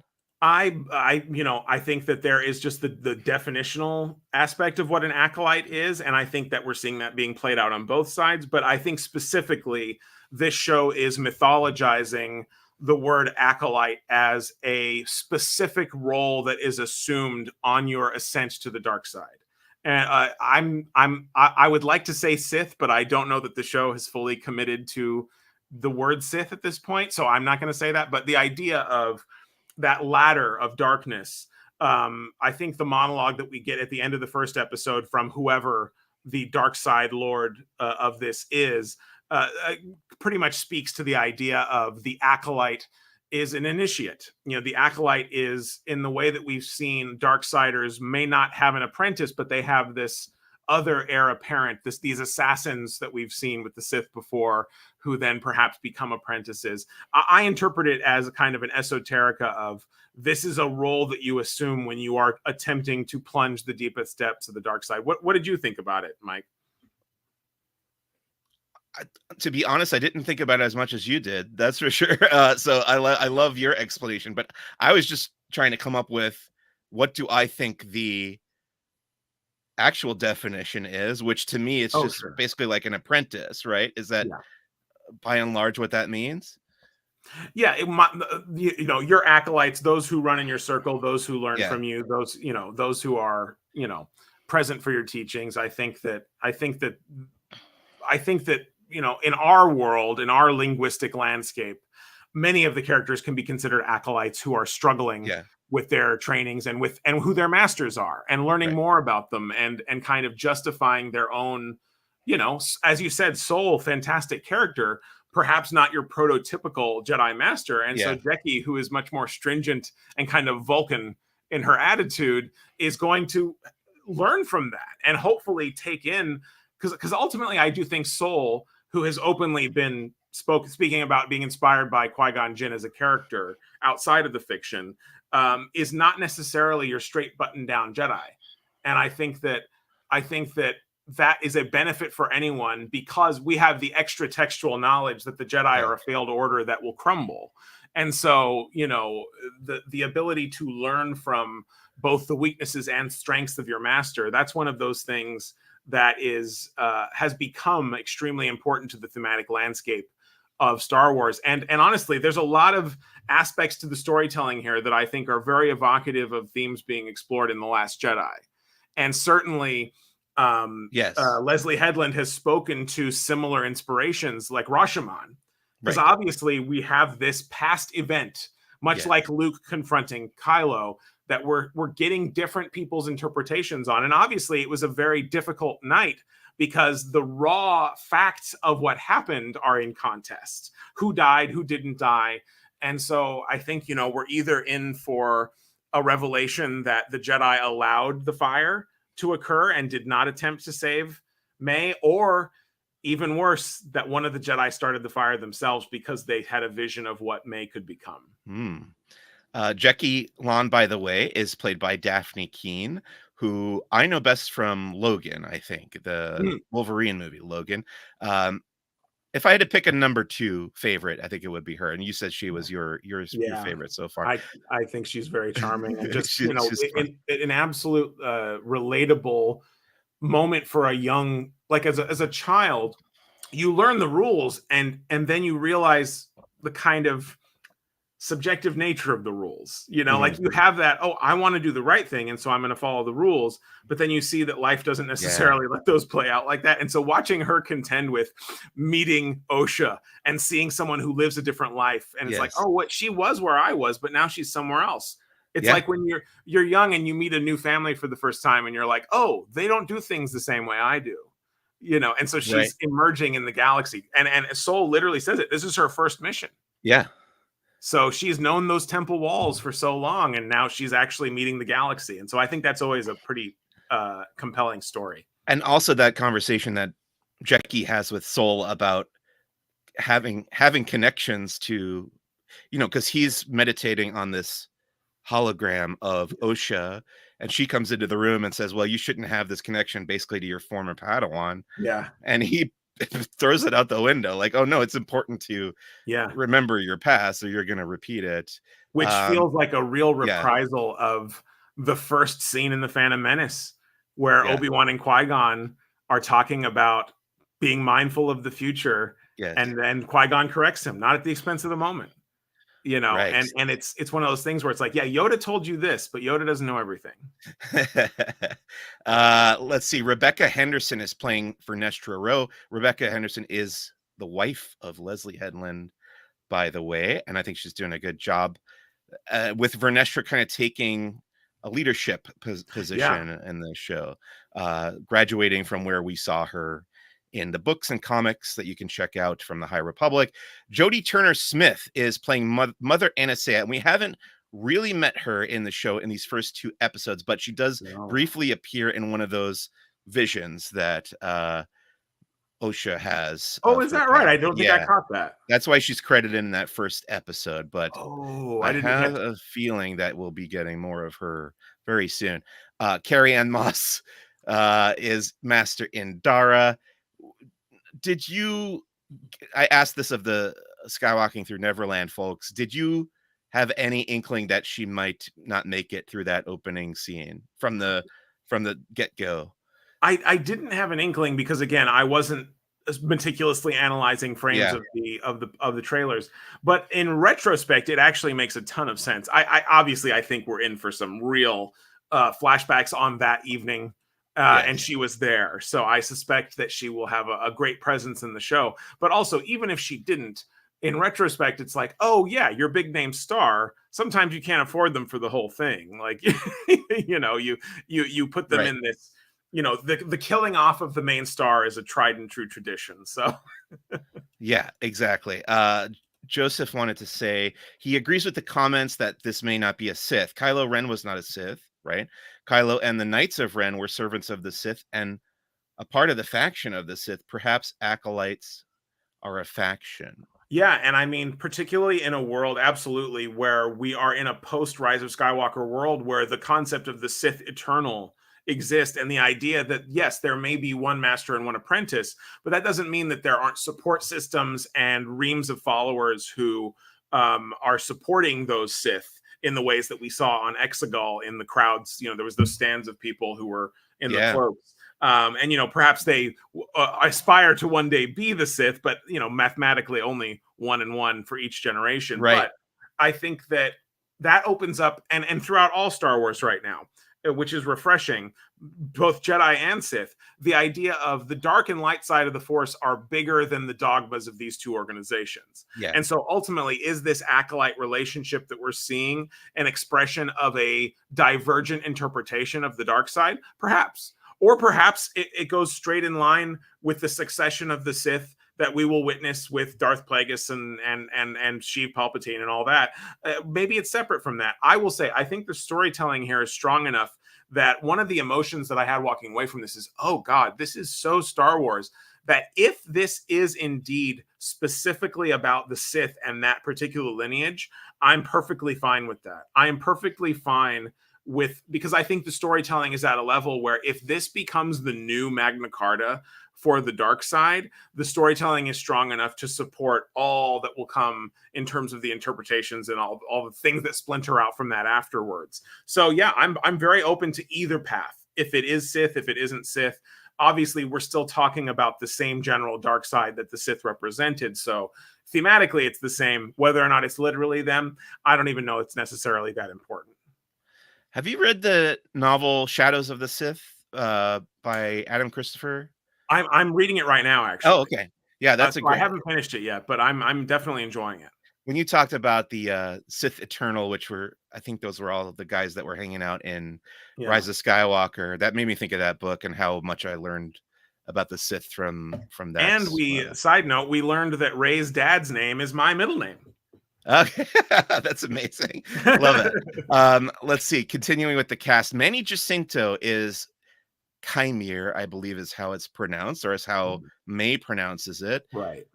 And we don't know a tremendous amount about this character, except that he is trying to help May along on her task of hunting down and killing these 4 Jedi. What do you think of this guy?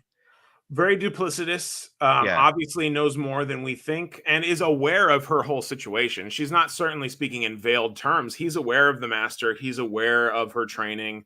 I've seen people speculate that he is indeed the Sith Lord or the Dark Lord himself. I would not be surprised if that was revealed. It seems like a classic move. Pretend to be one of your own underlings to see what people really think. Hiding in plain sight as Palpatine did. And as others more learned than I have pointed out, he directly quotes the Sith code, right? So that's not nothing. Peace is a lie. Yeah. And even if he's not the Grand Master, the idea that, because we're in a mystery story where we don't know who that is yet, even if he is just an emissary of that character, him quoting the Sith code is kind of an expression of those ideas in the scenes that we have. Because as a writer, you're always like, how do we express the bigger ideas in every single scene opportunity? And I just think that was a really great scene. And then the way he talks to the Jedi differently, the way he lies to them, you don't really get a solid sense of where this guy is. And those trickster characters are always very fun and interesting. And I certainly think he knows more than he's letting on. But I'll be very curious. I enjoy this actor very much. I was a huge fan of The Good Place. And a welcome addition to Star Wars, and can't wait to see how that all plays out. Joseph would like to know, has any Star Wars movie or TV show ever explained the origin of the Sith? Certainly, there were books and comics about that in the Legends continuity. They haven't gone back that far in the current continuity, but some of it was canonized in Rebels. Okay, yeah. So as Ezra explored, was it Malachor? Yes. There were both in Rebels and Clone Wars. I believe there's a character called Darth Bane who is canonized as the originator of the Rule of Two. Right. And so if you're curious about kind of what of that has made it into the modern canon, I would say certain episodes of Clone Wars and Rebels are going to be your friends there. And I would anticipate the James Mangold Prime Jedi movie would deal with that. In addition to the origins of the Jedi, we'd probably learn the origins of the Sith if that comes to fruition. Dean Charles Chapman from Game of Thrones plays Master Torben. He's the second victim of May, although he does end up kind of committing suicide using that poison that's provided to him. And we know we certainly haven't seen the last of him. I didn't know to what extent, but did you see they recently posted the databank entries for these episodes on StarWars.com? No. And the databank entry for Torben is young Torben. Okay. He's got no beard. Yep. So I think that beard, by the way, always looked kind of sus to me, as the kids might say. So Yeah, my designation for that when I walked out of the first episode was he was giving me major Cheers era Frasier vibes. I Because love it. Frasier had a beard and long hair just Yeah. like that when he was introduced on Cheers. And lastly, as part of the main cast, we have our old pal Jonas Suotamo, who played Chewbacca in several of the recent Star Wars films. He's back as a different Wookiee, and it's a Wookiee Yeah. Jedi. First time we're seeing a Wookiee Jedi in live action, although they have appeared in the animation and publishing side of Star Wars. This Wookiee's name is Kelnaka, and we meet him very briefly at the end of episode 2. This is my main and really only critique of these episodes that I mentioned on Skywalking Through Neverland, is that the endings of both of these episodes feel very abrupt to me. I don't know if you felt the same way, Nick, but I don't know. They just felt like, oh, those shots needed to linger a little bit longer or something.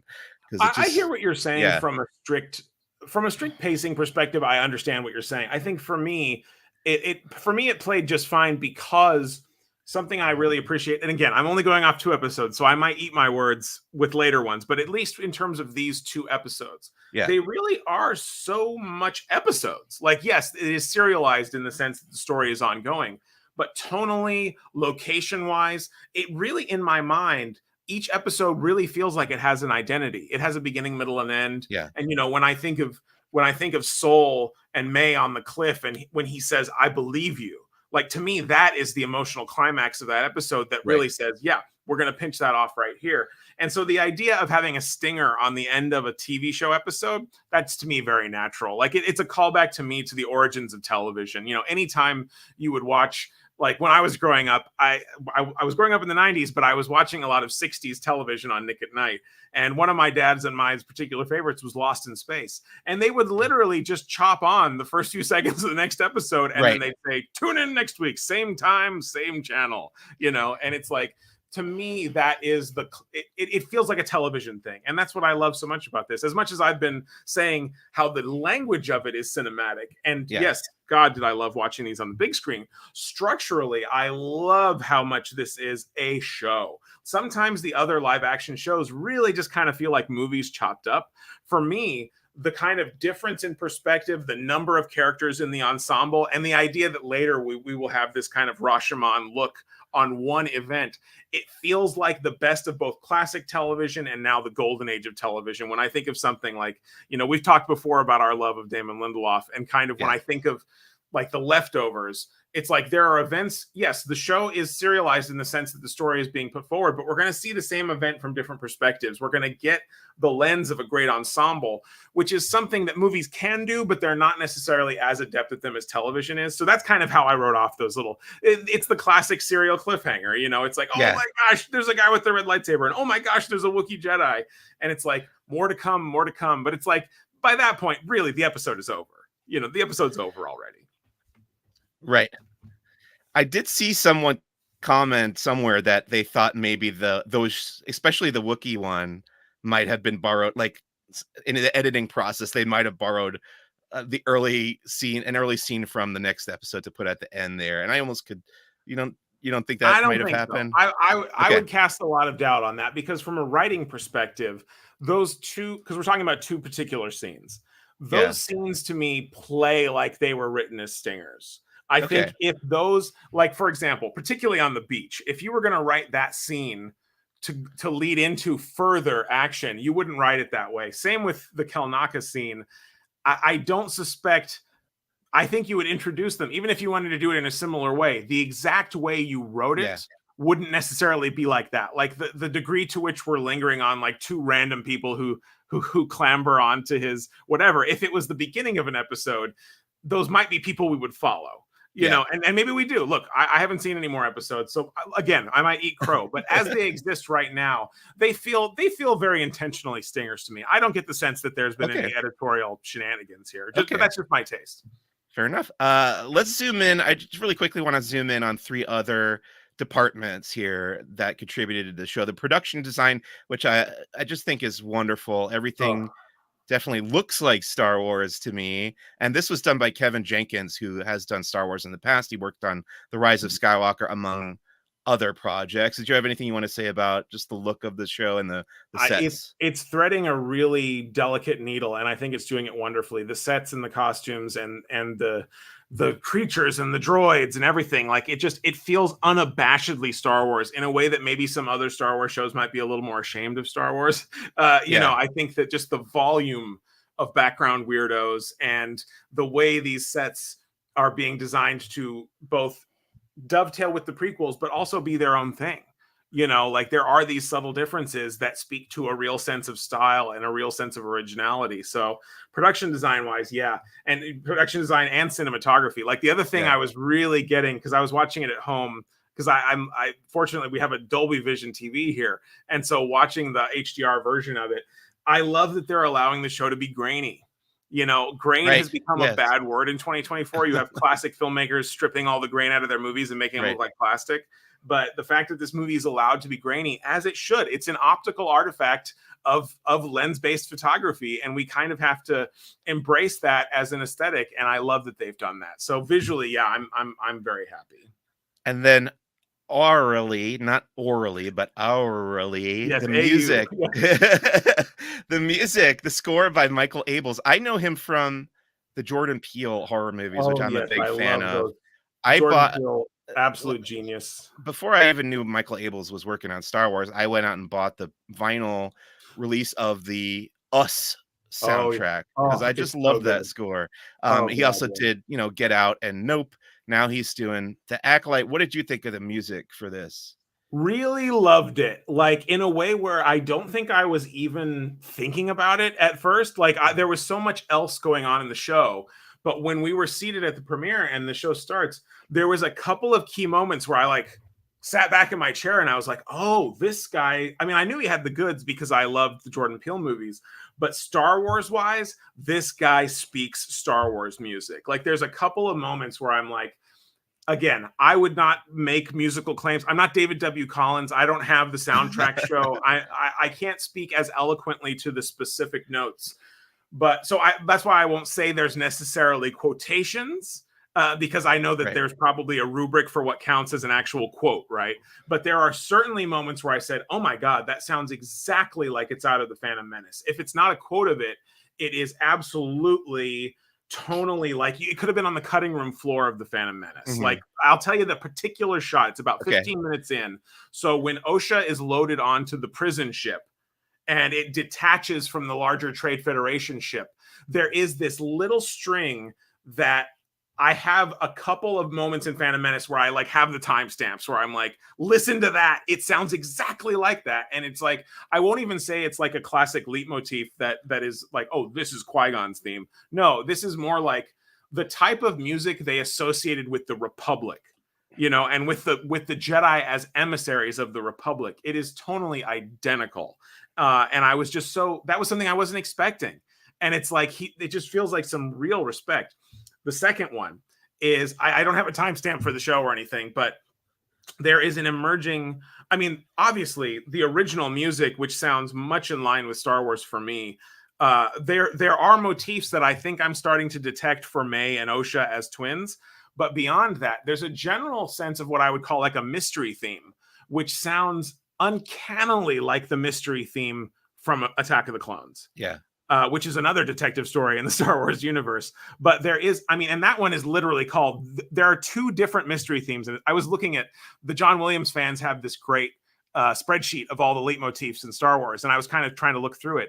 There's a conspiracy theme and there's a mystery theme separately in Attack of the Clones. And the mystery theme seems to be well represented in the new themes for the Acolyte. So I'm just so blown away by it, because you also have sections of it, like during the fight sequences, where it's completely original, very percussive, not what you would expect from Star Wars, but yet lives right alongside everything else. And, the main thrust of the show is its music. It just feels so Star Wars. And so I feel like if this guy wants to keep composing Star Wars, let him do it as long as he wants to.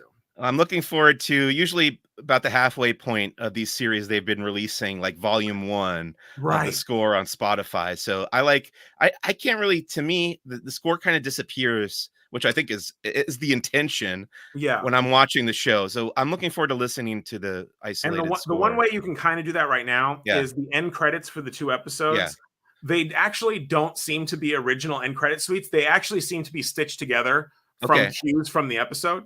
So, it's like Yeah. what, 5-7 minutes or something, but Right. you can go and you can actually get a little bit of the flavor of that, particularly on the episode 2 end credits. You can really hear that Attack of the Okay. Clones mystery Nice. tonality in there. It's Oh, fantastic. that's awesome. Yeah, I definitely didn't pick up on that at all. Lastly, of the departments, I think this is the thing that most people are coming away with. The first thing that's on everybody's mind when they finish an episode of this show is the action. The action has just been jaw-dropping to me, really well choreographed. And correct me if I'm wrong, Nick, but I feel like this credit, action designer, is relatively new.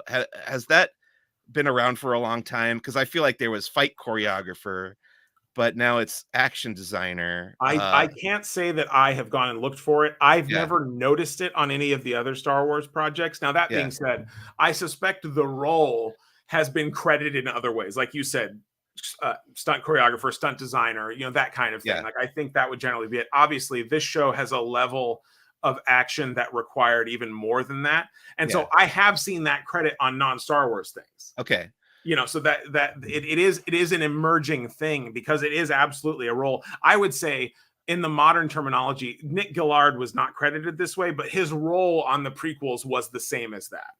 right.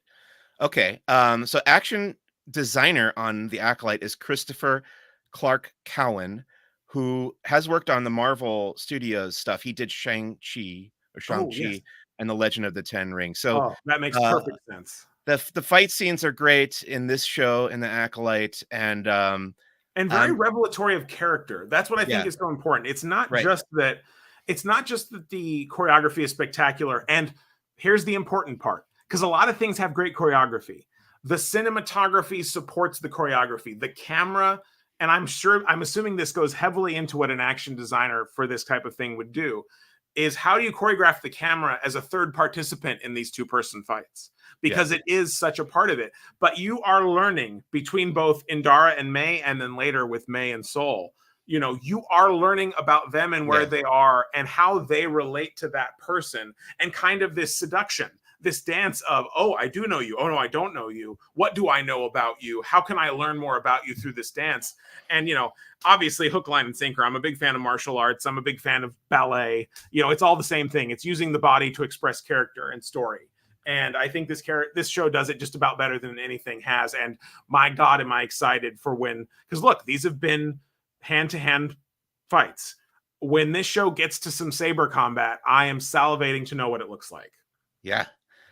So putting all this together, the cast, the creators, the showrunner, the writers, the cinematographer, and the three things that we just talked about, does the show holistically feel like Star Wars to you? Yes, absolutely. I mean, and that was the thing that walked away, is I don't even think I was, because of how different all the other live action shows were, that was not a question I was even asking myself going into it. I wasn't saying is this Star Wars, because it's like, yeah, yes, it is all Star Wars, but the idea of if something feels Star Wars, it's like I want that buffet to be diverse. And so I was assuming, as it is very original, totally original type show, but how much it felt like classic Star Wars was a surprise to me. I knew it was going to be original, which it is. I didn't know how mythological it was going to feel. I didn't know how of a piece with the saga it was going to feel. And it ended up feeling much more authentic to Star Wars than I ever could have imagined. So that was a very pleasant surprise. What about you? What was your gut check on that? No, I think they nailed the tone. They nailed the atmosphere. I've, as long as I feel like I'm 90, the best way to meet it, actually step into the Star Wars galaxy, is to Yeah, go to Star Wars Galaxy's Edge right of now. course. But the next closest thing is when I sit down and put on The Empire Strikes Back, and that world Yeah. feels real to me. And I think this is very, very close to reaching that level of Wow. world, just establishing the reality of this galaxy far, far away. Nick, Wow. I told you earlier that I was a little bit bothered by the editing at the end, and Oh then yeah. the title card at the beginning. That's just a minor nitpick. I'm Otherwise, actually we didn't talk about it, but I'm with you on that. The okay, way they handled, again, look, I'm a graphic designer by yeah, trade. The way they typeset that opening crawl kills me. I'm sorry. Because they used the subtitle font, Ah, yes, which is not something the other shows that have had a not crawl. Because all these shows uh, have kind of had a not crawl, yeah, and they've had their own different ways of typesetting it. mm. And the way they typeset this one is very upsetting to me. Which again bears no. Yeah, I can I now that don't you say care. it, I can see Jabba the Hutt saying, "This Yep. bounty hunter is my kind of scum." Right. And I get it. You kind of want to give each one its own flavor. I think this show is so good it deserved a slightly better flavor than what they gave it in terms of. Again, this is such an esoteric. Who cares, right? Like this is not a true complaint. It's just we're talking about. Look, some things didn't work for us. It's for me. It's always going to be those nitpicky things of like, because look, more so than the other shows. Look at how this crawl was written. It was written like a saga crawl, like the Yeah, number of characters, the kind of the language of how they use it. It yeah, was very much written like a traditional crawl. yeah. I'm with you on that. That makes sense to me. But I wanted to ask you, since I kind of made now you have expressed one of them, and I made my nitpicks obvious earlier. Did you Yeah. have anything else that you didn't care for in the Acolyte? Yes, I have one that came to mind, and again, loved the show. Can't say enough how much I'm loving it. And again, I grew up son of a prop maker. I'm a prop guy. There was one prop that drove me nuts. The stun gun that they give to OSHA. What is that? Uh-huh. What is I do not understand the aesthetic of that. I don't know. I guess it's supposed to be a Jedi thing, Yeah, but it doesn't look like anything. I mean, maybe we haven't got a very good look at it, but we have that one close up from the side, even though it's in shadow. I don't know what they were going for with that. right. It does not look like a Star Wars gun to me. And I've seen some confusion about that scene, and the more times I've seen the episode 4 times now, Yeah. and each time I'm like, they needed to establish that better as a stun gun, because I've seen some Oh. confusion with people thinking that he's handing her a lightsaber. Because I think Oh. Master Soul has the line like, "Oh, she used to be a Padawan. She knows how to use one of these." He doesn't say Oh. what it is, Yes, so I right. understand the confusion because it is sort of cylindrical. Right. It's a strange design. And I'm not Yeah, saying it can't. I'm not saying it has to look like every other gun. I'm just saying the profile of how the grip kind of interacts with the rest of the bulk of it. There are Star Wars ways to do that. I think the way that I just don't know. And maybe I change my tune. Maybe it becomes the central prop of the show yeah, somehow. And I'm like, no, I love it. I need one hanging on the wall. Maybe. But that immediate, all three times I've watched it, I've yeah, been like, oh, I don't like that. yeah, yeah, But I can again, see that. these esoteric nitpicks, they Yeah, mean nothing. Like they add, and they that's the thing is, if you don't like the show, that would somehow seem like, oh well, and of course I don't like that. But no, it's completely separate from the reasons you really love a show. Right? It's like right, yeah, the idea of the design of one prop or the way one set of letters was laid out yeah, is not representative of yeah, everything else. It's just that one thing, and absolutely. we get kind of tied up in this esoterica. Yeah, But I, thankfully, I know some people who are like big lightsaber fans do not like the designs of the hilts on this show, but I personally really like them. They're so subtle and basic, and I do think we got into a place with the sequel trilogy and with things like Ahsoka where I think we have gotten into the area of kind of the dark side of what 3D printing did to the prop making craft. And there's uh, just a level of detail that is impractical and illogical to what the object is. And right. so to see such a basic shape, some of them very much like, obviously as a big Jekki fan, before I knew whose lightsaber was whose, when we were looking at that lineup, I was like, that one's my favorite. And it ended up being Jekki's. And it's very much in like, when you go back and look at how Ralph McQuarrie drew hilts before there Yeah. was any props, that's what it feels like. And I'm just so here for simplicity and meticulous kind of geometry. And that's what these represent. Yes, and to go back to the point you were making prior to that, yes, these are just nitpicks. I think we can both agree that we're into the show so far and excited And for right, and more. only 2 episodes in too. I mean, that's the Yeah. thing. It's like, again, trying not to make too many predictions because I want to go in with an open heart and Yeah. everything. But if this show continues as it is been in these 2 episodes, this will far and away be my favorite of the live action Star Wars shows. Another great segue into me wrapping up this conversation by asking you, what are you expecting from or hoping for the remaining 6 episodes of The Acolyte? I would hope that that same kind of thematic investigation of the implications of the Phantom Menace on its Yeah. 25th anniversary year, and that kind of diving ever deeper into the interpersonal ramifications of the Jedi and the dark side and everything else. That's what I'm hoping for.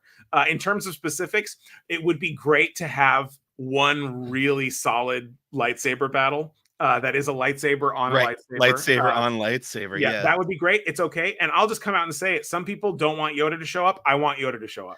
I predict, I'll say it right now and get it on record. I think I said this on Skywalking as well. I think Yoda will be in the final episode of The Acolyte. I will give them points if it is a if Yoda shows up at all.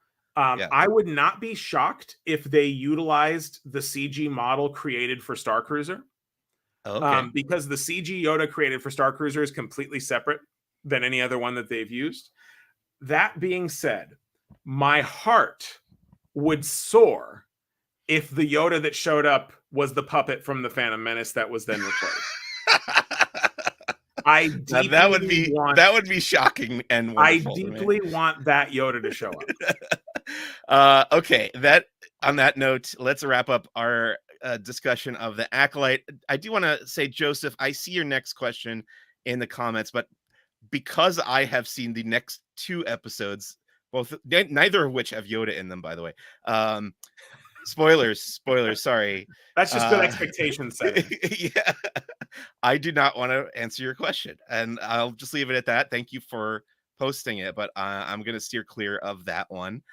And let's go into our final segment here on Who's the Bossk. It's called First Steps into a Larger World. This is where we talk about the media that we've been consuming and or enjoying outside of Star Wars. I think several times on Who's the Bossk previously, I was recommended a show on Amazon Prime Video called Jury Duty. And my wife and I finally got around to watching it. It's a blast. It's kind of it's like an 8-episode prank on one person, but it also brought to mind, and this is kind of why I wanted to talk about it on your episode, Nick. Yeah. It brought to mind immersive theater. It's sort of like, it's unwitting immersive theater for one person across a month. That's crazy. So I will recommend it to you on that level. And I will say the final episode is it's only devoted to how they pulled it off. And I thought it was the best episode, but it also doesn't make sense unless you've seen the rest of the show. Right. But that's fantastic. What a great thing to include. It's great. It's funny. I actually thought my only nitpick about that one is that I thought they could have gone even a little bit further with pushing the envelope on what they were.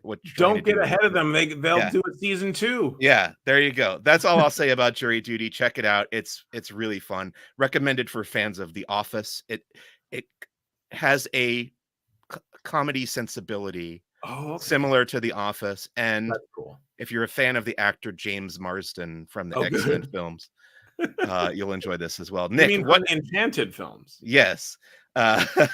Nick, what have you been enjoying lately? Reading, watching? Well, playing? right on that level, I'm usually very behind on television, and I'm always catching up. But in terms of immersive experience, tangential things, there was a show that I didn't watch, but I went to the immersive experience for at Comic-Con. Oh, it must have been a year or 2 ago, but I finally caught up with it, and that's Severance. The show on Apple TV. This is Adam Scott. Yes. Yeah. And it is an absolutely a modern myth, 100%. They found a science fiction conceit that speaks to the work-life balance and the idea of, because, you know, any of us who had experience working at retail, the idea that you cannot be a whole person at work, that you must Right. just be the representation of the employee manual. And they found the most delicious science fiction conceit to examine that. And I know I'm 2 years behind on this one, but it I'm is so behind on good. it too. That's been on my list for a long time. Yeah. It's just so much better than it has any right to be, and I was so delighted by it. But Yeah. again, it's very much in the wheelhouse of the type of storytelling I love. So it's wonderful. And the other couple ones I'll mention that are more recent, was I really love John Mulaney's live streamed "Everybody's in L.A." on Netflix. And it's particularly a love letter to Los Angeles in all of its weirdness. And as a late night show, it is the most perhaps bizarre late night show that's ever existed. It's only 6 episodes, and that's all there's ever going to be. So it's a contained thing. I just highly recommend that. Another one that I've been really sinking my teeth into that not enough people saw, even though it's a great giant IP thing, but it's humbly budgeted, was the Ghostbusters Frozen Empire. It's now available digitally, and it'll be on home media soon, the physical media. But man, it is a movie that has rewarded investigation for me. I think it's extremely smartly written, and the more I dig into it, the more revelatory it's become. And it's a weird thing to say about a Ghostbusters movie, but I think they really created kind of a magical thing with this one. And yeah. Do you know if there is in existence or in the planning stages a release of an extended cut of Ghostbusters Frozen Empire? Because much like The Rise of Skywalker, what I walked out of that movie thinking I would like this more if it were longer. No, there isn't. I did listen to the audio commentary, which took some doing because it was an iTunes Extras exclusive, and I do not have any Apple devices. But I listened to that, and no, the theatrical cut is the director's cut. Okay. And now that being said, there are a lot of deleted scenes on the release. Okay. And so there are not as many as people think, because when I see what people think was deleted, that's not there. I think that the movie is leaner than people would expect. There are a couple of really good, juicy deleted scenes, but I agree with the deletion of all of them. It's one of those things where I think the movie is actually better for the deletion of those scenes. Okay. But they're fun to see. It's always fun because most movies nowadays, they'll never give you the deleted scenes. Yeah. So the fact that he was very open with it tells you how comfortable he is with the cut. And I do think the scenes speak for themselves. They needed to be cut. And ultimately, I do think the better version of the movie is probably that. Now, that being said, could there be mystery deleted scenes beyond this? Yeah. There could be. I just think that's kind of like that's more tinfoil hat than I'm willing to get, because the director's been extremely honest about the production of the film. And I don't think there's a ton left on the floor that would necessarily redeem the movie for people. But I do think what is there is pretty juicy and sustains extended interpretation. Great. Yeah. Well, I already have Ghostbusters Frozen Empire on my wish list in 4K. Oh, yes. I definitely want the 4K disc. I have Severance on my to watch list. What was the third thing that you just... Oh, Everybody's in LA. Yes, on the John Mulaney thing. We are definitely going to watch that at some point. We're fans. So yeah, I already am planning on consuming all this stuff, but I am glad to hear your enthusiasm. Oh, sorry, one last one. Last one. Sorry, because look, I very rarely get the wonderful invitation to be on the show. The other one that recently delighted me, completely different genre from all the other things I mentioned. Yeah. Black Twitter is a documentary on Hulu. Okay. It's a multi-part documentary about the emergence of the cultural phenomenon that was Black Twitter. And that sounds like a lot of fun. It's thorough, it's hilarious, it's fun, it's scary, it's got everything, and it's just so well produced. Can't recommend that one enough, just for like this weird flash in the pan, and it goes into the downfall of Twitter as a platform. So it's got some timeliness in there as well. So if you like documentaries about like cultural things, that one is really delighted me. Great. Another one that I will add to the list. Nick, we have broken the 2-hour mark. Oh, I apologize. Look what we've done. No, you know what? I think Who's the Bossk in its history? I think there are 2 episodes previously that have gone over 2 hours, but I am absolutely honored and thrilled that you have now joined that club, because I enjoy talking with you about Star Wars. so very, very much. So thank you for coming back on the show and chatting about the Acolyte with me. Thank you, and I'm looking forward to eventually earning my 5-timers jacket. Yes, that will happen before the show wraps up. I guarantee it. Let's see what else is going on. Pop Culture Explorers Club. I mentioned it earlier. We do Yes. have an episode about Planet of the Apes, which just went up today. Ooh. So check that out. It's with Richard Wolosky from Skywalking Through Neverland, who I talked about earlier as well.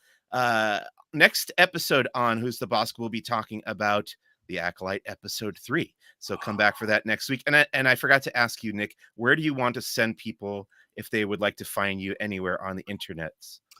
To wrap us around to the beginning of our conversation, the last few weeks have been a little ugly for me on the internet. And so that's why it's been so uplifting to chat with you. So I thank you for having me on. But I am taking a slight sabbatical from social media. That being said, you can find me anywhere under my name, Nick Tierce, or Nicky T sometimes is the handle. But there'll be links to all of that at nicktierce.com. Always go to nicktierce.com.